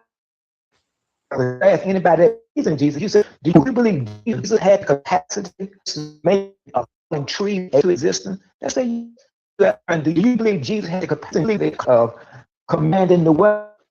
Do you believe creation to exist? How's he doing it? I'm doing it was him submitting to power, and as he submitted himself to that higher power, he brought creation to exist. I think that if we didn't have an example by which somebody in level power. But then what happened was, like, I'm supposed to have a higher consciousness from a cycle. So now we can answer the question, well, this human being that we knew as Jesus, would he have the capacity? All like the question, if he was in, so would you agree with that? Would you agree? Oh, if he won with the source, he should have that power. Agree with that? You still there? Yes. I was asking you what I just said about Jesus having the power to bring creation into existence. Do you think that that person named Jesus would have the power to create this creation that we now see? Absolutely. Hamashiach Yahawashi, which is mentioned of from Genesis to Revelations, does have authority to do those things. I agree. Okay. So how was he able to do it? Well, and I'm kind of saying rhetorical. I said, it's do okay. You believe it's okay. He said that he said that power was given to him by his father, and that he did not do things of his own will, but by his father's will. So that would take us back. The answer would be the source, which would take us back to the source. Okay, so now once we receive Christ, should we be able to do that? In a certain dispensation, and it's not us doing it, but we should be able to, just like you said, get the understanding in a certain dispensation time. Some things we'll be able to do during this time frame, some things we'll be able to do when it's prophesied. So I believe it's yeah. And I think that's where we are in this phase of time. We're in this phase of time where the Bible would have one level of just giving people a basic understanding, but not empowering them. So what has to happen in the end of the cycle, new teachers would come with new understanding to get us to reflect on what we already have. And then as we now step away from what's called the limited understanding, we start understanding that we have the potential to step into unlimited power based on us living what's called righteousness. Because that is a reward that you get when you live in accordance with laws. And that also is a price to pay when you violate certain laws, even if we don't know it. Let's say, like, if I don't brush my teeth after one meal, I may say, well, I'm getting away with this. And after 2 meals, after 3 meals, they're eating candy. And you may think you're getting away with something, but actually what's happening is there's certain aspects of breaking laws where the consequences do not happen immediately, but you're not getting away with it. You're deteriorating your teeth. Then after a period of time, just say maybe 10 years of doing that, you'll start thinking, oh, that last piece of candy that I ate caused this cavity. No, it was a process of you violating the rules, until eventually you now get a chance to reap, or you get a chance to see what the consequences were of a particular action. So that's why I even tell people, I say, even if we look at sickness is kind of a mercy from God. Imagine if you did one thing wrong and immediately died. So when you get things like let's say like really even cancer, even though it looks like is a bad thing, but what your body does when it gets cancer, a tumor, you get what's called cancer cells, and they can accumulate to a tumor. And that's your body's way of saying, I'm trying to collect all these toxic cells, and I've got them now into this big ball called a tumor. And if you can remove the tumor, then you actually, that's your body's way. And really, when I'm saying God, there is a creator that created this creation that is self-repairing and self-regulating. So it's not as if God has to come in and do it. God put his intelligence in the creation, so the creation itself does little things, not little things, does big things. So therefore, when your body is now exposed to certain toxins, it gathers those toxins, gets it in a tumor, and if you can remove the tumor successfully, you can be free of the cancer. Because at one time they had something called bloodletting, and they would put leeches on certain aspects of the body, whereas you had certain people who had a certain level of, I would say, perception, a vision, if you will, where they could see an accumulation or abnormality in a human body, and they would put a leech on the person, and that leech would then draw out all of those toxins out of the person, and the person would be free then of that particular thing or that particular disease. But when we lost that ability to see things like that, now we get the tumor. The doctors go in and they'll try to shrink the tumor, and they'll usually cut it, and then the cancer spreads. We've lost the original understanding on how to heal. First of all, we really didn't get sick. When you don't violate really certain laws or have certain things passed down to you, you really don't get sick. You don't see like you don't see. If you don't mind, Baba Kushar, please. Okay. Thank you so much. One question. Do you believe in keeping the laws of the Torah, the ones that Moses gave us and from the Bible that our grandparents taught us? Do you still believe in doing that, or do you stop doing it? Well, I try to. The reason why I ask that is because I think that if we keep his laws, it'll prevent us from getting sick, like including his dietary laws and being good to other people, and social law. Like I think when you said that, that's what popped into my mind. Well, you know, like really, if we keep God's laws, we really don't. But sometimes we have to. So I was wondering, do you believe in keeping the laws of God in the Bible? I do, but I also recognize that I'm in a time period where there's a lot of temptation. So what I do, anytime I feel like I violated the law, I'll go through a fast and try to detox my body from certain church fathers talk about fasting. That's wonderful.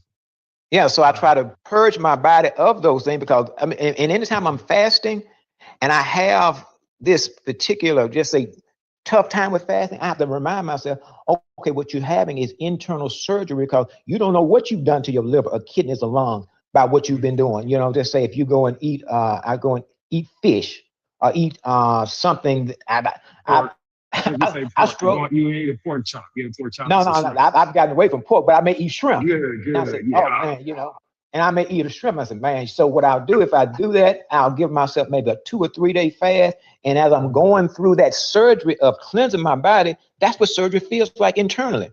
Because once again, my desire is to try to get the most I can and stay as independent as I can in this particular form. And I know I do sometimes violate the laws. Because once again, when you constantly being bombarded with temptation, that's difficult. Right. But overall, my question was, you answered it. You do believe that, man. I think that's awesome, because it lets me know how to understand and speak to you. So I appreciate that. So now my next question is, so with the knowledge that you have with this, we're in a different dispensation of times where information is starting to be exposed to us. And people are seeing things different, kind of like a conscious error, right? Like a spiritual conscious. So now my question is, you do believe in Christ, you do believe in keeping his laws. What's your message? How do you use this message to bring people to God and to salvation? I yield the floor. What I do is show them that there was a time period for us to hold on to the message that our ancestors gave us, and don't condemn them, because they were supposed to be at that level. It's like a relay race. They gave us the book, but now it's time for us to now use the book for empowerment. and to become sons of God again. And once we become sons of God again, then understand what the assignment is to bring in a new kingdom. Because right now we really believe that this reality that we live in is the kingdom that Christ would sanction. So Really? once we understand that that power is now dwelling in us, we will bring in new ways of eating, or a higher understanding of eating, a higher understanding of relating to one another, a higher understanding of and that's the main thing, a higher way of relating. And then we will bring into this a creation that cultivates the full brilliance of everybody. The kind of system that we live in right now is really designed to cultivate certain segments of the garden and then leave certain segments of the garden uncultivated so they can then be exploited. Thank you for that. Will you do something for me? I want you to imagine me and you, which we did just meet. So I appreciate you. Thank you, Elder. So imagine, you're doing your thing and you got on your best garment, however you dress, and I'm walking past you and you hand me a flyer because you want to bring me to what you're getting out. What would be the first? What would be the first? So now, me, I'm a knucklehead, and I don't have any education, and I'm probably going to be kind of rude. So I'm be like, hey, man, what you give me this for? You jive turkey? You trying to sell me something, sucker? How would you? How would you give me in just in that one flyer? Because I'm trying to find out how do I get salvation, and how do I fix myself? So how would you deliver that to me in a flyer just on a random passerby? A baby. I would ask you, do you believe in the Bible? I believe in the Bible, turkey. Okay. Do you know the Bible is written in allegories, metaphors, similes, and some of it's literal? And do you What you realize that? mean? Listen, my grandmama told me Jesus was real, man. You ain't spitting nothing different. Okay. What I'm saying to you is that, do you know that you should be a reflection of Jesus? Do you know that you should have the same power that Jesus had? Now, I'm going to give you an example. Have you received Christ? I'm asking you to repeat, have you received Christ? Absolutely. Then you would have to either answer yes or no, right? Absolutely. Okay, so have you received Christ? Yeah. Yeah. Okay. Now, do you know that Christ had different stages of power? Say, if you met Jesus when he was 2 years old, do you know that he was not fully empowered? And most of the time, what the church does, it gives us Christ at the spectrum of maybe age 5, where we really don't have power. But what God is looking for is for you to be a total reflection of him having power. And as a man, that's what we want. As men, as people, we want to display the full brilliance as to what God is dwelling in human form. And the church is not doing that. So what I'm saying is we have a new message, an empowering message to make you not see the preacher as the one, but the preacher should be cultivating you so that you become a full expression of the brilliance of God. So when God looks down here, he's not looking for you, he's looking for his reflection. And if the church is not teaching that, then it's time for us to bring a higher message as to what the church should be preaching.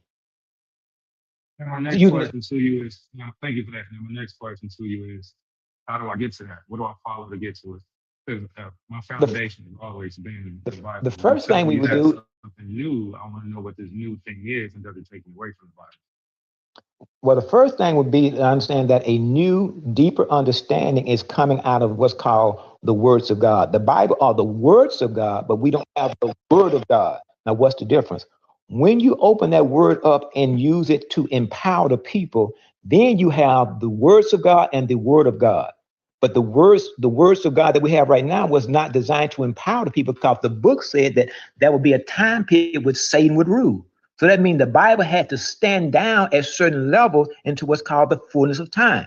So because a weaker force can only rule when some of your power, brother, is arrested. So what I'm saying to you now, it's time for that power in you to come to its full august state, or its full brilliance. And how do I get that? So now, how do I do that? It starts, first of all, by us understanding who we are in God. That's the first step. Then understanding that you will have the capacity of hearing information when you understand that you are a son of God. And here's the thing, just like I'm giving you the simple.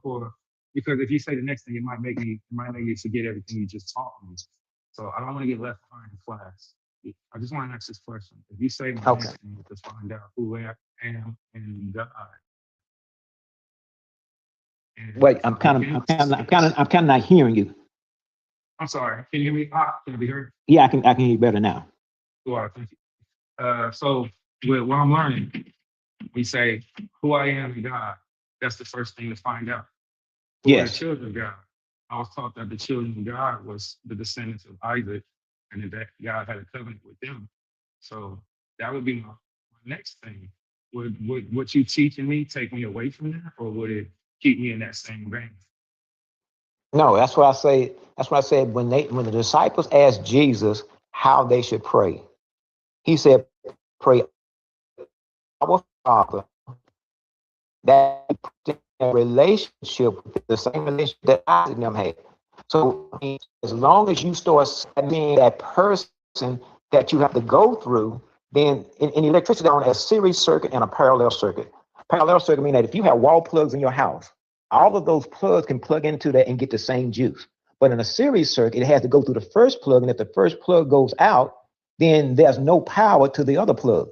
So what Jesus does, he brings us into a parallel relationship by letting us know that God is our Father. Then the next question I'm asking, do you have the power of God? Now it's a process of now studying and showing yourself to be approved so that more of the Spirit of God can emanate through you.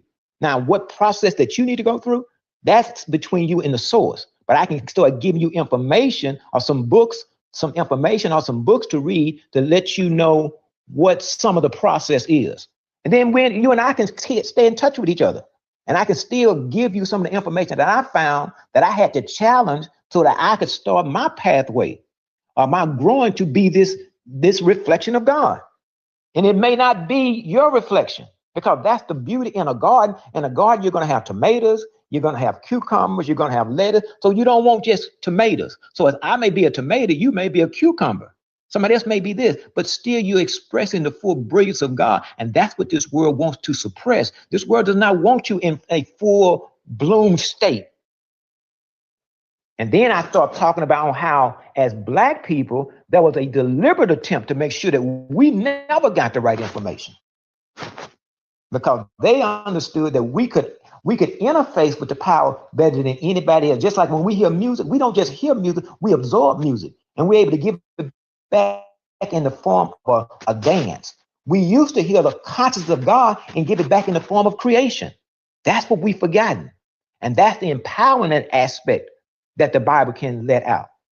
And when people hear words of inspiration, those people become unstoppable. That's the first thing they had to do, is make sure inspirational information did not come to us. They gave us information that was expirational, because the opposite of expiration is inspiration. So once again, as Black people in the United States, that has been a constant campaign to make sure that we fed on a steady spiritual diet of words, because words that's what words are, either inspirational or expirational. So they fed us a steady diet since we've been here of words that's not designed to energize us spiritually. Because when you have a people that's spiritual, and that's Black people's problem, is we're not spiritually empowered. We have money, but we still don't have spiritual power. Well, let me ask you a question on that, man. I greatly appreciate you expounding, man. I'm so grateful because you really, pouring out your heart, man. So thank you. And I'm listening. That's the other thing. I'm listening. So I appreciate that. I'm grateful I got the opportunity to deal with you. So with that and what you're presenting, would you think? Because I surely do. But I'm asking you, would you think it'd be beneficial to take that information, what you're saying, and I don't know if you already do or not, but pour that into also the knowledge of the nationality of the people being Hebrews and telling them how to access their power? Because if this is something that's dictated and dedicated for specifically, I don't know if you mean the whole world or the Most High children, shouldn't we kind of focus and target on them too? I heard you say Hebrew, but your voice was kind of going in and out, and didn't want to interrupt you. I thought it would get better. I apologize. So we're teaching people how to reobtain that God particle, that Godness in them. How does that tie in to the understanding of the Hebrews being these descendants, to the Negroes? How does that tie in to helping them understand? Well, I think if you look at how things evolve, if we look at the Hebrew or whatever title a person is under, that's kind of, I would say, I don't want, for lack of a better word, just say, if you look at how things evolve, people evolve from tribalism, from tribes into communities, from communities into neighborhood, from neighborhood into states, states into countries, countries into world. So the Hebrews have their particular understanding, but what I'm saying is there is levels that take them beyond Hebrew to becoming Christ-like. Because when you get to Christ, it's an empowerment where you see everybody as Christ-like. But as long as they feel like that, how would you get a Hebrew to that point is what I'm trying to get to next. If you were dealing with, and see, I really appreciate that, because you didn't say you would try to take that person away from their understanding. You said you would try to edify and help them even more. So how? Yeah, I would show them it's you started off as Hebrew, but now you move into Christ. Like when you go into a deeper understanding of Christ, then you let go of titles like Hebrew, because in Christ all become one. Because a wise enemy can take a title and create division, because I'll say this.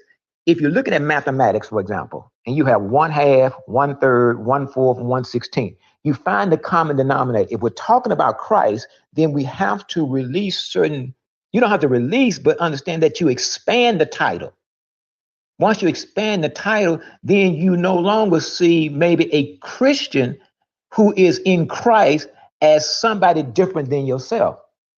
Because ultimately, what we're trying to become is what I would call the sons of God.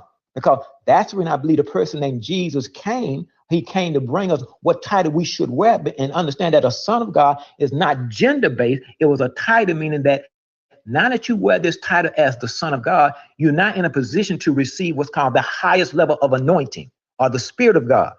Because the Spirit can come and measure based on what title you are. A Hebrew can only get so far with that title. A Muslim can only get so far with that title. Why can a Hebrew only get so far with their nationality name when their father's name was Eber the Hebrew, which was the father of Abraham, the Heberite. So how can we only get so far? Wait, I'm almost done. I'm sorry.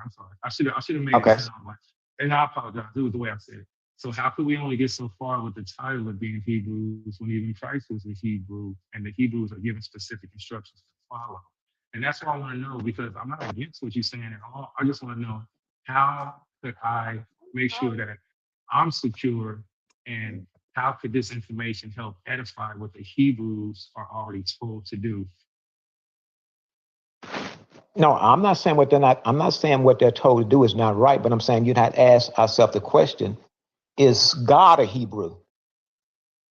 No, because he's not, because he is the maker of the geneos of the children of Hebrew. So he wouldn't have been a Hebrew, but he is the maker of the race of them. Okay, I use this analogy right here. When my daughter was just like 4 years old, and she would go and draw stick men and stick women, and she would come and say, "Look at this, Daddy." And I would say, "Oh, that's nice. Now go draw me something else." And she go draw a sun, and she may draw a little house, and I would praise her for what she did. Now, my daughter thought I was at that level of consciousness because I was praising her, because I was working with her at her level of consciousness. Now, if my daughter is 30 years old and still drawing stick men and stick women, I have to realize I have to have a different conversation with her. Because once again, because I praised her, she thinks that I'm at the level of a Hebrew. I'm growing her up so she can have a deeper understanding. But if she's still drawing stick men and stick women at that age, something has stunted her growth. So the Hebrew title was to get them so far in Christ. Once they get to that next level, then they call themselves sons of God. Okay, sons of Elohim, sons of God. Okay. And now, but here's the thing: we have to understand what a son of God is. The same way you got sons of God, you have sons of perdition.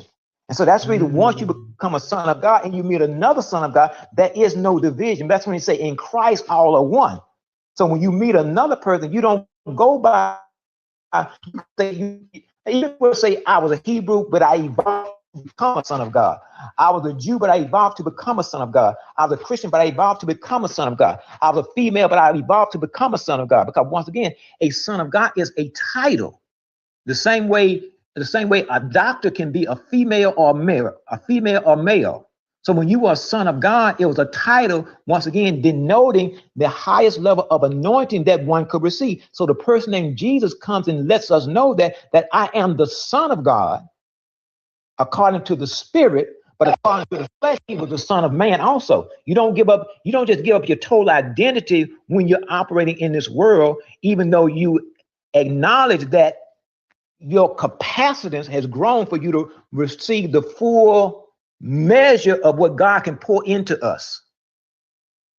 See, if a Hebrew cup is just say 2 cups, and a son of God capacity is 10 cups, then that's a certain level of anointing that a Hebrew can limit themselves to when they stay under the title of Hebrew. I don't agree with that. And the reason being is because, say, for example, I'll say I'm not saying I disagree with everything you said, because you said some beautiful things. I just don't agree that a person, would limit themselves to the concept of Hebrew in comparison to the concept of the Son of God. Now, and the only reason being is because, say, for example, Yeah, I'm losing your voice again. I'm losing your voice. Oh man, it's the compound. It would be better if I listen right now because of the area I'm in. I'm gonna hold my opinion to myself, but I'm enjoying listening, man. Can you hear me okay, or should I keep going? Yeah. I can hear you now. Anytime I say I'm not hearing you, you do something and then you come in clear. Yeah, it's the area I'm in, brother. I appreciate you. Okay.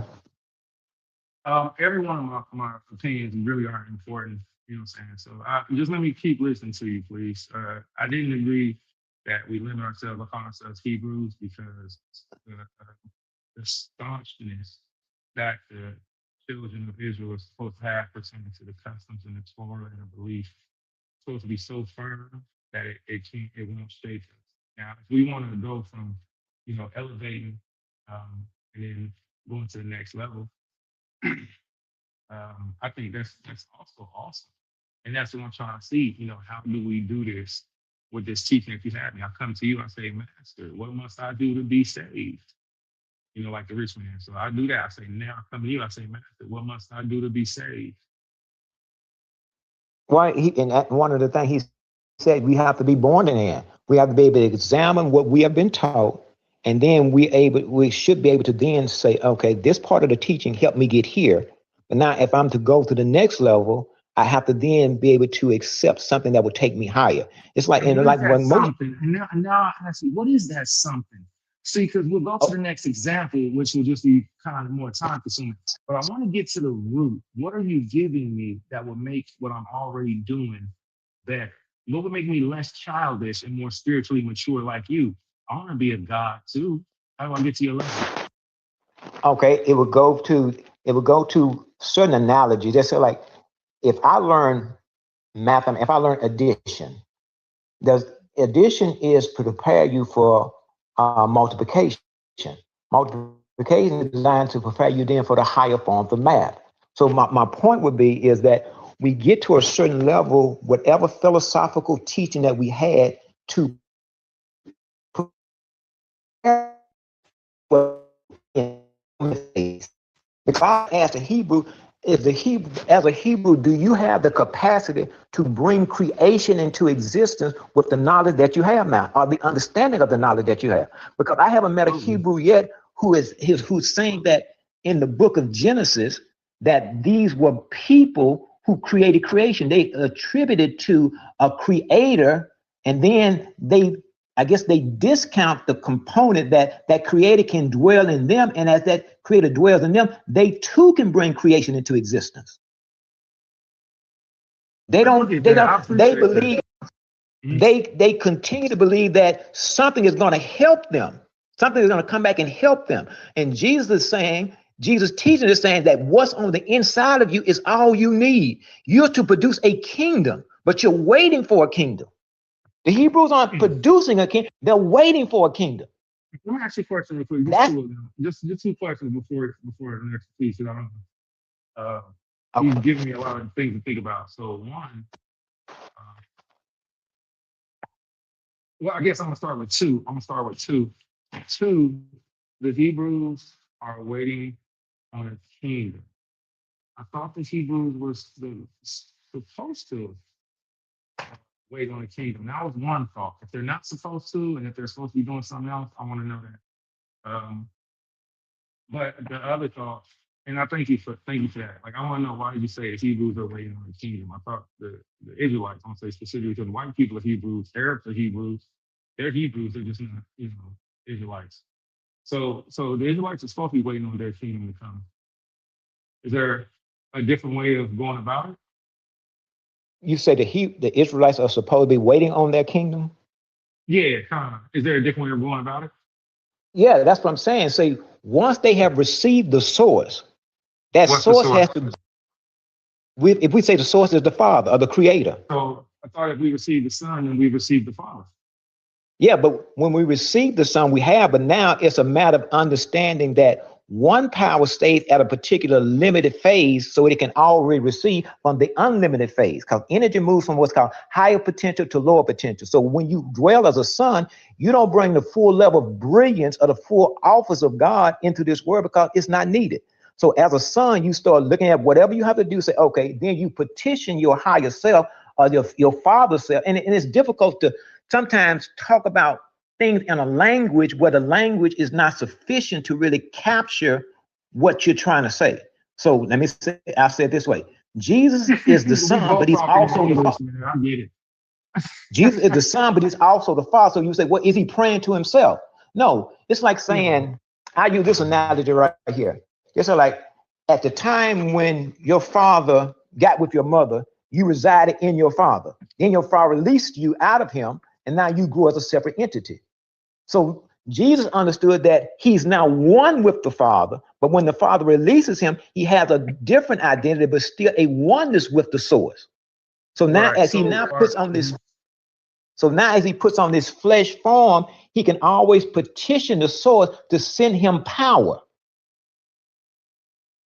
Because you don't really know what you may need in any particular situation. Because you're going to get, when you put on this flesh, you're going to have to eat, you're going to take baths.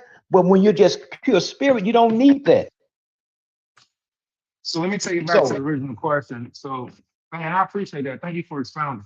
So the original one was, what the statement was, we have to be reconnected with the source, right? Now, yes. We see that the Father and the Son are one. Is that correct? Correct. So, but in different phases of existence. But it's different phases of existence. Okay. Yes. So my question is, to get to the next level, you say we have to be connected to the source. So is that yes. Also, it sounds like the source is also Christ. So we have to be connected to Christ. Yeah, that's a title, because if I were to say Christ or outside of expounding what the definition of a title is, I'm asking you, right? Because I'm with you. I agree with you, and I'm so. So the question is, you said we have to be connected to the source. And so is that to say, when we're ready to go to our next level, we have to be connected to Christ also, since Christ is the Father too? Okay, let me say this about Christ. Look at Christ as a spectrum.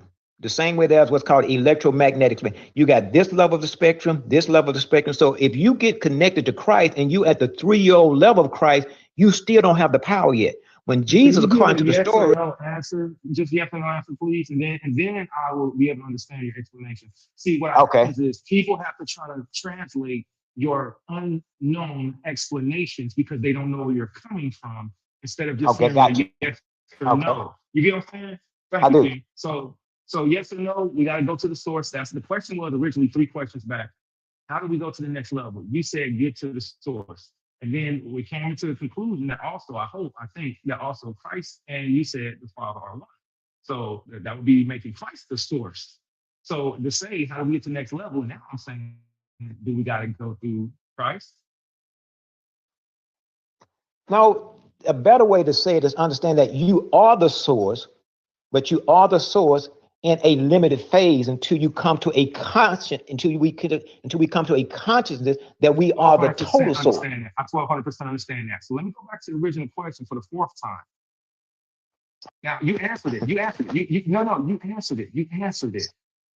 But when you answered it, you opened up another door, because we brought Christ into it. And outside of the terminology of Christ, let's just say the Son of the source, right? Let's say the Son of the source, the God, right? Right. So Mhm. we have to go to the son of the source in order to get to the source. Is that correct? Well, when we're saying going to the Son gives us the philosophy as to who we are. That's what I mean by going to Him. Otherwise, we would not even know that the source exists. So the Son gives us the philosophy as who the Mhm. source is. Then once we're connected, the Son really gets out of the way and Right. lets So us have we our go to the sun relationship. in order to get the philosophy, right? So we go to the sun and the sun gives us the philosophy. And then we, from there, that takes us to the source. Is that correct? We grow to become the source, like He Okay. did. So I'm asking because I want to get clarification. So we go to the source. The question was, how do we get to the next level? All right. You say we got to understand that we're sons of God, right? So Mhm. we go to the now, how do I get to the next level? We go to the source. Okay, boom. Now the Father and the Son are one because the Son really is the Father. So that would be saying the Son and the Father are the same source. So when I ask you, do I have to go to the Son? And then you say, when we say go to, you know what I'm saying? You know exactly what I'm saying. So I'm saying, do we go to the Son to get the source? Then you say, well, the Son gives us the you know what I'm trying to say. Thank you. He gives us that. And then from there, we take the information and then we become like the Son. Is that correct? Correct. We become like the Son. Correct. Okay. So after we become like the Son, does that take us a step further to getting to the source? How do we become like the Son? No. Once we've made it to where you say, because we just hit a save point in our game. We just made it to the next level, we made it to a save point. So right here, once we go to the sun, we learn the son of the sources, philosophical teaching of his father, the source. Then we internalize that and we can become like the son. Is that correct? Yes. Okay. And then once we become like the son, now my question comes back to you. How do we get to the source? Okay. I think I understand what you're saying. Thank you, King. I appreciate you. Each person's journey will be different. So everybody will have a cross to bear. So if I told you that you would need to do this, that may not be why you're here. It's a matter of Mm, coming to understand your purpose. So one of the things that the Bible said that the Son was made manifest to destroy the works of the devil. So as you become a son and you find the works of the devil doing this, that may be your work. That may be your purpose, your calling. My calling may be over here to destroy the works of the devil over here. So once again, the Son was made manifest to destroy the works of the devil and eventually establish the kingdom. So each person's journey in their sonship walk will be somewhat different, but it will still mhm. have the same common denominator to destroy the works of the devil and produce the kingdom of God down here. I appreciate that. That was very clear and transparent. So to answer the question, I think I got it right. What you were bringing to me is a better understanding of how to get to the next level by getting to the source, by going to the source's son, to learn the source's son's teaching so I can be like him. Yeah, that would be the rocket fuel to catapult you into understanding your purpose for being born. Just like if you look at the human body, if you start saying, "Well, I Yeah. want to be if you say I want to be the hand, but you really have elbow potential, I would start trying to cultivate you to be the hand, and that would be somewhat uh that would be somewhat hindrance to you when your actual function would be the elbow. Or you may be the eyes, and I'm trying to get you to be the. I can see according to my potential what I'm designed to do, but then to set you on my pathway may not be good for you. So as you now Absolutely. come in communication with the source, it will start directing your path as to what your purpose is. I appreciate that, man. That was a great breakdown. You just told me to get to the next level. I got to get to the Lord. I got to go to the Lord. And I think that's pretty much where I am. A lot of people are too. The scripture says, if any man cometh another way, then he cometh as a thief. So even if your terminology is different, what I just heard you say is in order to get to God, we have to go through his son. I didn't hear you say we don't have to keep his commandments. So it sounds like you're teaching Isaiah 8:20 to the law and to the testimony. And if I'm wrong, stop me and say, brother, I don't believe it. It sounds like you're teaching that just from a different terminology perspective. So I could be wrong, but my question was, how do I get to this? Your answering was very clear. It's the same teachings of what I already know. And that's not a bad thing. That just tells me, for me, if I was walking past that, hey, this guy isn't trying to take you away from God or the source. He's just trying to get you to be more perceptive. That's what I'm hearing. Unless, because I didn't hear you say you're against the Messiah, Mashiach. I didn't hear you say that you're against being obedient to the source's instructions, because the source did give us instructions, right? I didn't hear you say you were against it. So it just sounds like terminology is different. What is now I want to know the last debate. What was the issue of the last debate that you had? If you brothers are both saying that the Most High is light, and that I don't know what their stance is on salvation. Do you believe in salvation through the Messiah, or do it a different way? Like, do I have to do something different, or can I go to the Son of the source to still get salvation? So when you say salvation, what do you mean by salvation? Just basic general how it's written. I don't have no super crazy breakdown. I want to be saved from my enemies. I want when the King comes back, I want to have a part of his rulership. I want my sins to be forgiven, and I want to try to, live a life to where he'll be happy with me, and I'll be able to be with the Son of the source and the source whenever, all this is done and said. So that's what I kind of consider salvation, man. Is that okay? Is that a little too Christian-y? Well, no. But you were breaking up some. But so what I think I'm hearing you say is the traditional understanding of what we believe salvation to be. I believe all of us are trying to be saved from something. And I think once we have a clear understanding of what we're trying to be saved from, so that we can then start walking in our purpose. And I think when we walk in our purpose, I think then we start reflecting our purpose for being here. Because I think each one of us, now sometimes some people have to be born again, because you can be born with certain, I would say, what's the word? I don't want to say abnormalities, but there can be certain things within us that impede our oneness with the source. That does not mean that we did not come into existence with a particular inclination towards certain things. So that's when I think the Bible gives us this pathway to be born again. So let's say, like, if I'm born and I have an inclination toward strange behaviors that's not Christ-like, there's a term called epigenetics. Epigenetics talks about the environment that the genes reside in. So if I receive Christ inside of me, that's like an environment. That environment then can suppress certain appetites that may be abnormal or detrimental to my nature, as well as create disruption in the human family when we're trying to generate peace and a holistic heavenly society. If you're saying something, I'm not hearing you. No, the floor is yours. Okay, no. Okay, so that's what I was. No, so salvation for me is trying to live as best we can till we get strong enough to live holy enough to the next level. And I think most of us, the reason we use the salvation because we think that when we transition out of here, we don't want that to be the end of us. So we then start saying, so I want to be saved so that the end of me will not be where I go to this horrible place that I heard about, and I want to go to this other place where I have eternal life and live forever. That's the general consensus as to what we believe salvation is, and the reason we want to be saved so that we don't have this perpetuity of suffering, and we live in this other place where we have ice cream and candy for. No, I'm trying to be, but we have this. We live in an arena of light. So salvation for me is living my purpose, living a sin-free life as best I can, and then destroying the works of the devil, and then establishing the kingdom. And once I'm out of here, I think when I go back to the source, which I am, I will look and say, okay, you missed it here, you missed it there. And, and for me, that would be salvation for me, why I live. And I'm conscious of it. Now, to explain it at the afterwards, the salvation of afterwards, yes.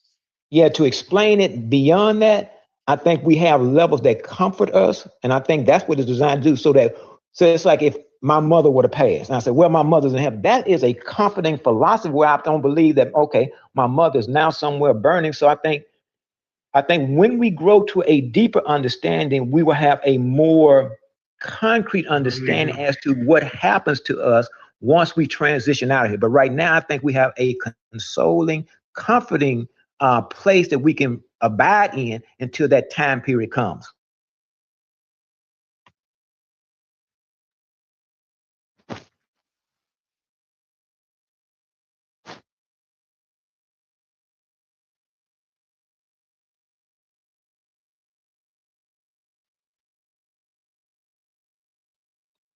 Did we get cut off?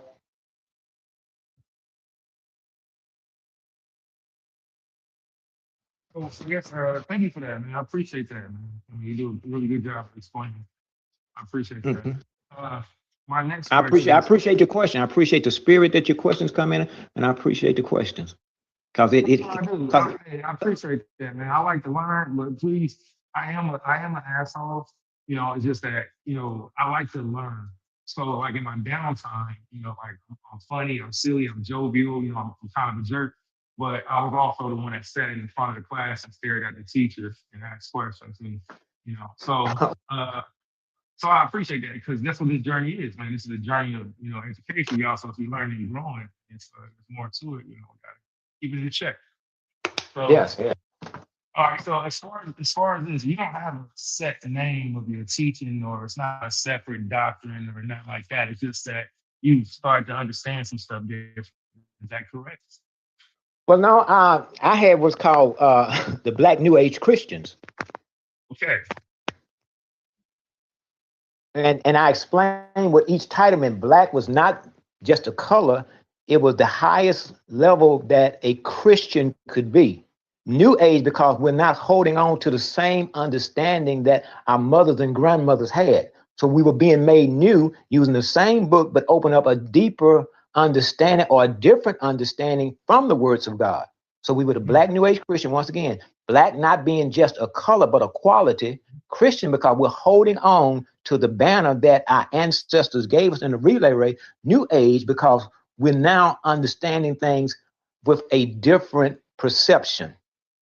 Mhm. So, question real quick. That's a really cool name. So, have you ever taken consideration that the majority of religions that have the terminology New Age in them, they usually go further away from Christian traditions and kind of lean more into the, you know, other departments, just because of the terminology New Age. But I really like, you know, where you're going with that. But you know, have you ever taken that consideration? Like a lot of the New Age religions are, you know, opposed pretty much to how you're bringing the truth. Have you Uh, Well, I did consider that. I did know that once the name New Age, a lot of people will be turned out, but you have to know that everybody don't want what you're selling. That's okay too. So everybody doesn't want it. Some people are here and say, like you did that first, man, I already got this.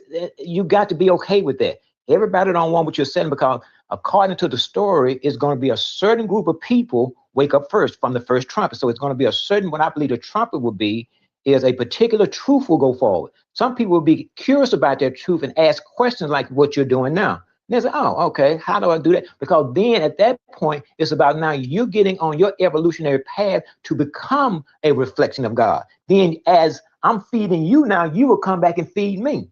Then we start understanding what the assignment is. The assignment ultimately is to build the kingdom of God here. We have to then determine, okay, what kind of kingdom do we have right here now? Because we're gonna have to get to a point where our intelligence gets to a point where we have to understand that in order to supplant this kingdom that's here now, it's going to be some intelligent warfare going to play. So that's when you're going to need every man on board that understands the assignment. And it's going to be different races of people who are able to see beyond gender, be able to see beyond color, understand what the assignment is to bring in the kingdom. Now, what would the kingdom look like? It would be the same way this kingdom that we live in right now is not just designed by one person. It is a collective person of one person contributing this, somebody contributing that, somebody contributing. What I'm talking about, this technology advanced kingdom that we live in. So everybody, once they begin to understand who they are in Christ, in the source, in the Father, now there will be a coming together of what's called the sons of God. Do you Or think the that would calling cause of contradiction? hmm? Do you think that could possibly cause internal community contradictions if everyone found out who they were and what their calling was in God? It could possibly cause. No, I think when people begin to understand who they are, I think an environment will be created. And once that environment is created, then that environment would then cause other people to change behavior and they don't know why. Going back to just like right now, we have an ozone layer over us, and that ozone layer blocks out certain what they would call light frequencies. So when the sons of God come to a knowledge as to who they are, they will produce a particular type of field. And then, like I say, and it's difficult to explain something that, first of all, I've never explained before, but they call it a morphic field. Once the field is created, which is the cookie dough, the element by which you can draw your power from, once the field is created, then we can tap into a level of intelligence that we don't know that we can tap into. But it takes first a collective consciousness as to who we are. Once we understand who we are, then that's the aiding of the system, or the aiding of God coming to assist us now in our endeavors. Because the Bible talks about in the book of Genesis at the Tower of Babel that the people were one and they were on one accord. And it said that anything that they can imagine, they will be able to do.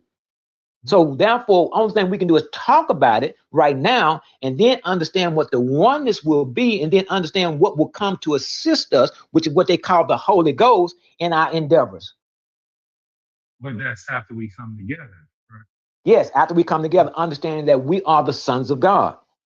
So the reason why I asked if you think that will cause internal community conflict is because the Bible doesn't refer to everybody as sons of God, but only a specific race or ethnic group. Even though other people were attached to, linked on, and joined on, the target really is the bloodline. So that's why I asked if you think it would cause, because now we're looking at what would be called, if everybody would, and I would, that would be like the way that you said, I would. I got the same heart in my chest beating like yours, brother. I would that we was all on the same page. Wouldn't it be so unified and beautiful? Man, just a paradise on earth. Well, see, when I'm saying son of God, I'm using language because right now, in order to communicate, we have to agree on certain terms. But really, understand what a son of God is.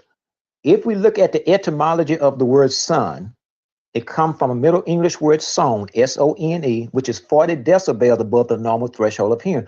When you were a son of God, you were able to hear light, and inside of light there was consciousness.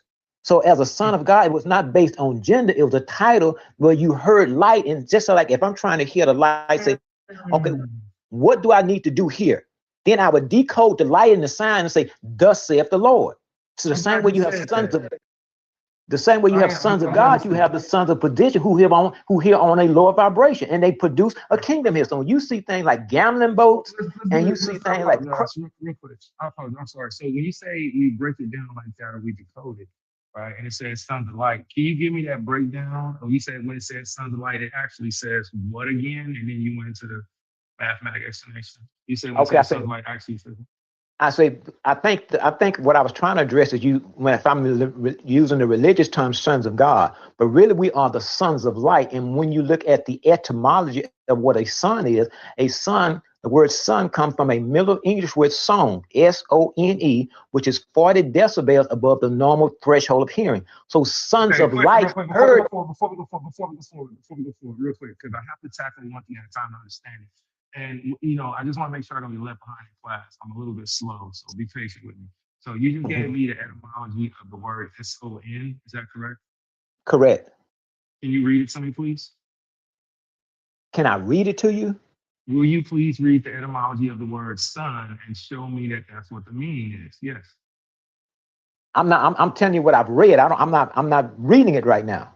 I know you're not. So can you pull it up on Google and read to me the etymology of the word sun and show me it means the same definition of the ball of gas in the sky opposed to being a child?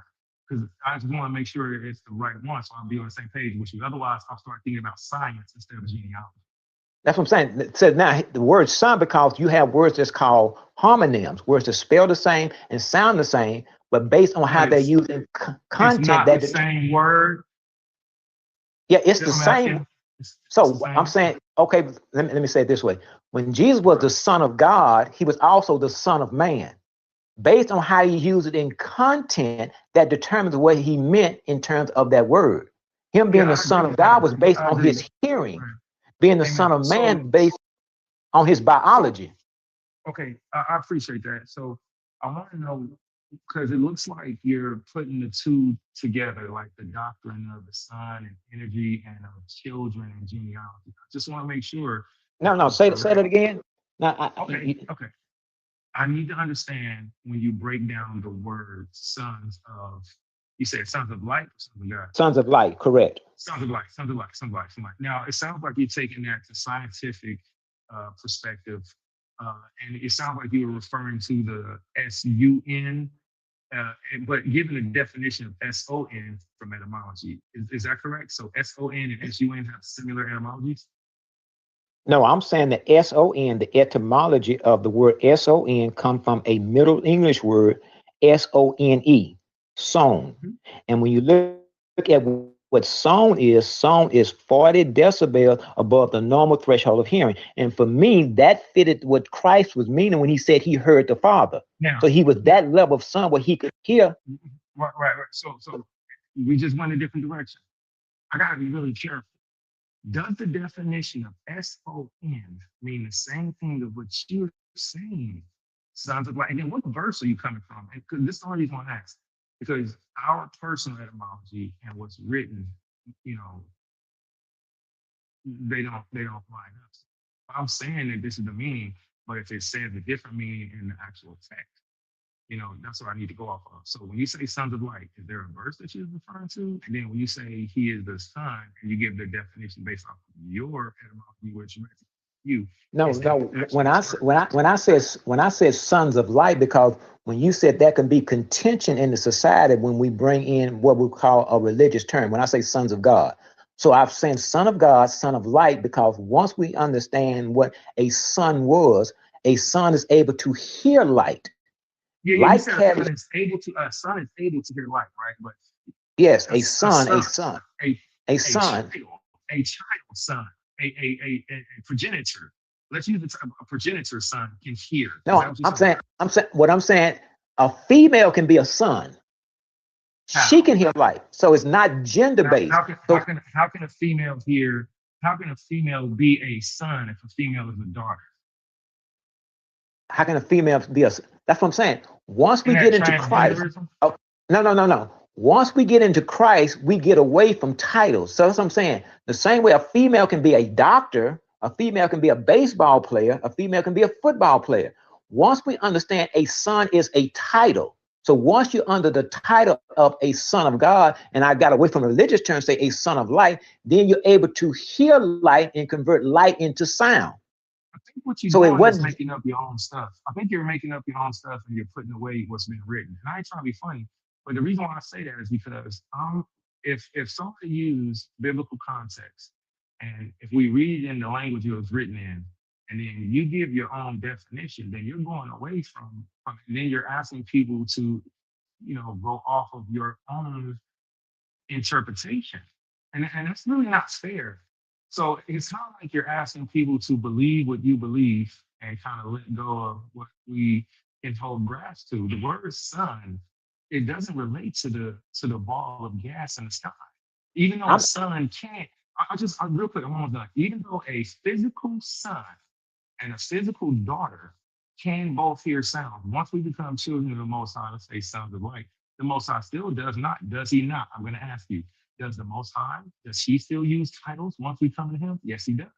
Because he says we'll be a nation of kings and priests. He says to the daughters, you know, Isaiah chapter 28, to his daughter, 19, Isaiah chapter 19. He says he would weep for the daughters. So he uses titles for us too, whether we want to call us sons of light or sons of not. Now, I'm with you on sons of tradition, because if you read the Judean Discovery Scrolls or the Dead Sea Scrolls, you have the sons of tradition, you know, the sons of Baal and the sons of darkness. But I don't know how to take some of the stuff, because if I ask you for the etymology of the word son, it doesn't say the same thing that you said, son. So now I have to keep up with what you're saying, because you are kind of, you know, putting this stuff together as you go. okay, It's a new revelation. It's a new revelation. okay, slow down. So you're saying Okay, that when you, you. okay, when you said you looked up the word son, you did not find the word sown, S-O-N-E?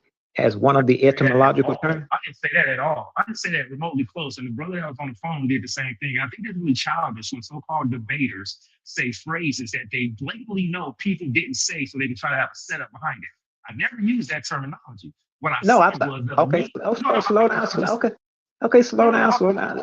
No, slow down, I cause, appreciate it. So no, I didn't say that. I never okay, received the word sown. But what okay, I'm so, saying is that okay, so what I I'm saying said, that the meaning there is being formed into what's comfortable for you, opposed to what the actual word that's used there is. And then you didn't give us, me specifically, I asked for, what verse are you referring to when you say sons of light? Because all we have to do is go to that verse, see what the word is there, and see it doesn't mean the same thing that you said. I yield the floor.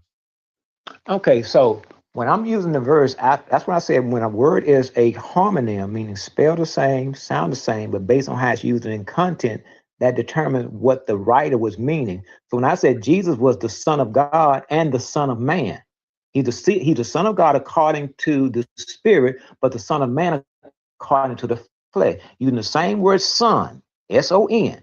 But if you don't know the etymology of the word son, then you'll start thinking that he is the biological son of God.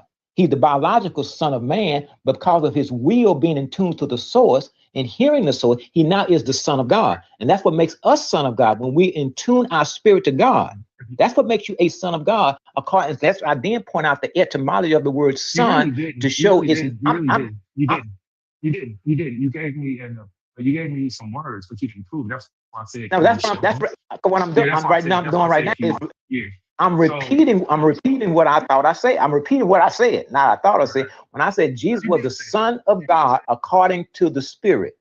He was the Son of Man according to the flesh. Same word, but using the word son. So then I start talking about what the S-O-N means in the etymology of the word son. Then I start saying that we are the sons of light and tying that into that. You did. You did all that. That's true. All that is true. It's just that you didn't show me what verse are you saying sons of light. You didn't produce that because no, I use sons of light because I use sons of light. The Bible doesn't say sons of light. The Bible says sons of God. I brought in sons of light when you start saying that was going to be division in the community when I thought you were saying when we use religious terms, because I thought you were saying everybody's not going to agree with being the term God. So that's what I'm saying. God, I'm saying God is God being a source, and in that source, Jesus tapped into that source and heard that source. Well, him being the son of that source, he could hear that source. Because what light does, light carries information. Light is an envelope where consciousness can be stored. That's like right now, the way they send data out is by what's the word? They impose data on what's called a sinusoidal wave or sine wave. And your frequency wave has to be greater than the data they're trying to send. So you impose the data on the wave, and then when the light lands on the particular device, then the light of the device antenna, for example, the antenna then decodes the data that was in the light. So that's what I'm saying. As a son of God, we intuned ourselves to the light. Then as we intune ourselves to the light, we then got the data of the consciousness out of the light, and we could then hear from God. But most people aren't going to agree with you. I heard from God. So I was going to say, sons of God are able to hear light.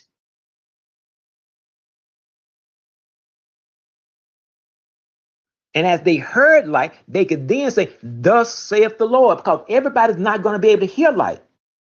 Because everybody's not going to have that attunement, because that goes back to trying to live right and be this antenna where you can tap into that realm where you can hear, or at least interface with light, and then have the data within the light come to your conscience and tell others who don't have the same mechanism or the antenna device that you have. There was always a hearer in the community. Thank you for that. I appreciate you, Ken. Can I ask you a question? Yes. What's your teaching on the spirit of wisdom? The spirit of wisdom? Mm-hmm. Well, I think it'll go back to everybody's journey. I think that would be a level of wisdom on everybody's journey. Now, I'm going to say it this way. I believe when you come to an awareness that you are the Son of God. Let's use Jesus, for example. If Jesus was in the source, and then he comes down into the world, he has written everything that he needs to go through to become who he becomes. Otherwise, what he's going through is accidentally, but he doesn't come with a memory of it. He don't come with the memory. So therefore, when you come into this realm right here, you don't come with a perfect memory of where you came from. So, but you write once you come to the knowledge of the Son of God, everything that you go through, you ask yourself a set of questions. Why did I write this in my experience? What am I to learn from this? You know, just like if you go to the gym, if you're going to build a certain muscle, you know exactly which routines you're going to go through to build your legs, build your arms, build your whatever you're going to do. So as a son of God, the wisdom is that when you go through something, you ask yourself the question, why did I write this for me to go through right here?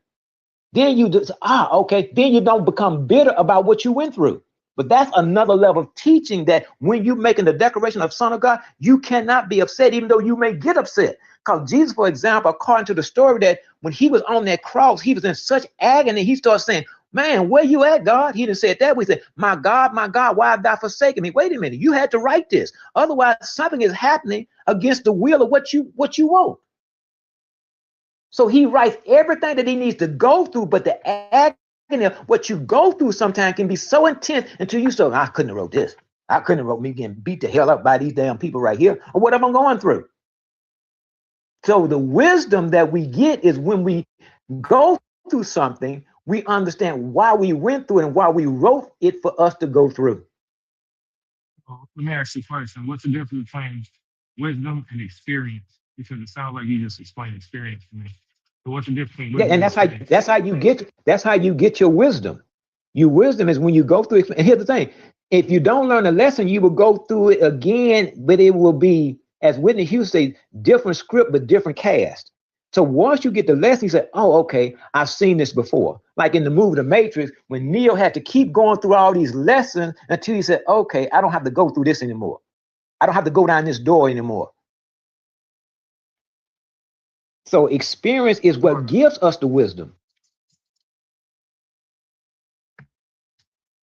Now, and you said something earlier about me making up things. When I said that we're the New Age Christians, you have to understand that when you really come into existence to bring a change, there's a certain liberty that God gives you where you have to introduce new terms. Otherwise, you cannot bring a new kingdom unless you become something of a wordsmith and start introducing people to new terms and then tell them what the term means. And then when that is a collective, because what most people will believe is that. I didn't know if you knew that. I didn't want people to get turned off. That's all. I just didn't want people to get turned off because people who know of New Age, they hear of witchcraft automatically. So I didn't know if that was something that you was familiar with, if you had looked into it. That's what I'm saying. But that's what I'm saying. So when you use New Age, you also understand that you're not bound by traditional words that people say, well, this word said that. No, we're crafting new words and new understanding of the word. And somebody said, well, you making that up. What the word you have? Where'd you get it? I'm not saying you, but everything that you repeating back to me is something that was made up by somebody. And what happens when it gets so far down in time, we start thinking that it's our belief. Every word that we hear, when you say the word God, you say the word is, somebody made it up. And what happened is because it's been made up so long that we don't pay attention to language. One of the most brilliant inventions in this world is language. It is so subtle that people don't pay attention to it. So if I were to tell you that the name of God, you like studying language? I like what? Do you like studying language? I like studying how language affects things. That's good. Do you like studying the origin of languages too? I do because it gives me a clear understanding. It gives me a clear understanding how they control things. Because you can say a word. If I say the word limp, I didn't hear you.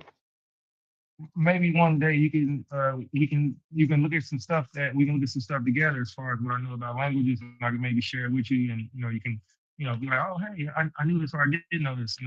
Just invite me to a language sit down session, man. That'd be fun. I like language and astronomy, and so. Have you heard of a guy called Guy Ducher? He wrote this book called The Unfolding of Language and Through the Language Glass. He talks about language. I'm a baby. Huh? No, Okay, so he I wrote. said I'm a baby. I'm a It's, baby. I have two of his book. One is called Through the Language Glass, and the one I'm reading now is The Unfolding of Language. And that's the interesting thing, that when you find out, when you go to different What year was tribes, it written? How old is it? how old is what? The book. I had this book probably about 5 years now, and his last name is No, spelled. I'm sorry. I was saying, like, what century? What century did it come out? Is it like Yeah, first yeah, century, 16th century, 21st century? yeah. This is a modern day book. Yeah, I've had the book about 5 years, and he talks about on how his fascination with language grew, and that's my thing, because that's one of the things he talks about.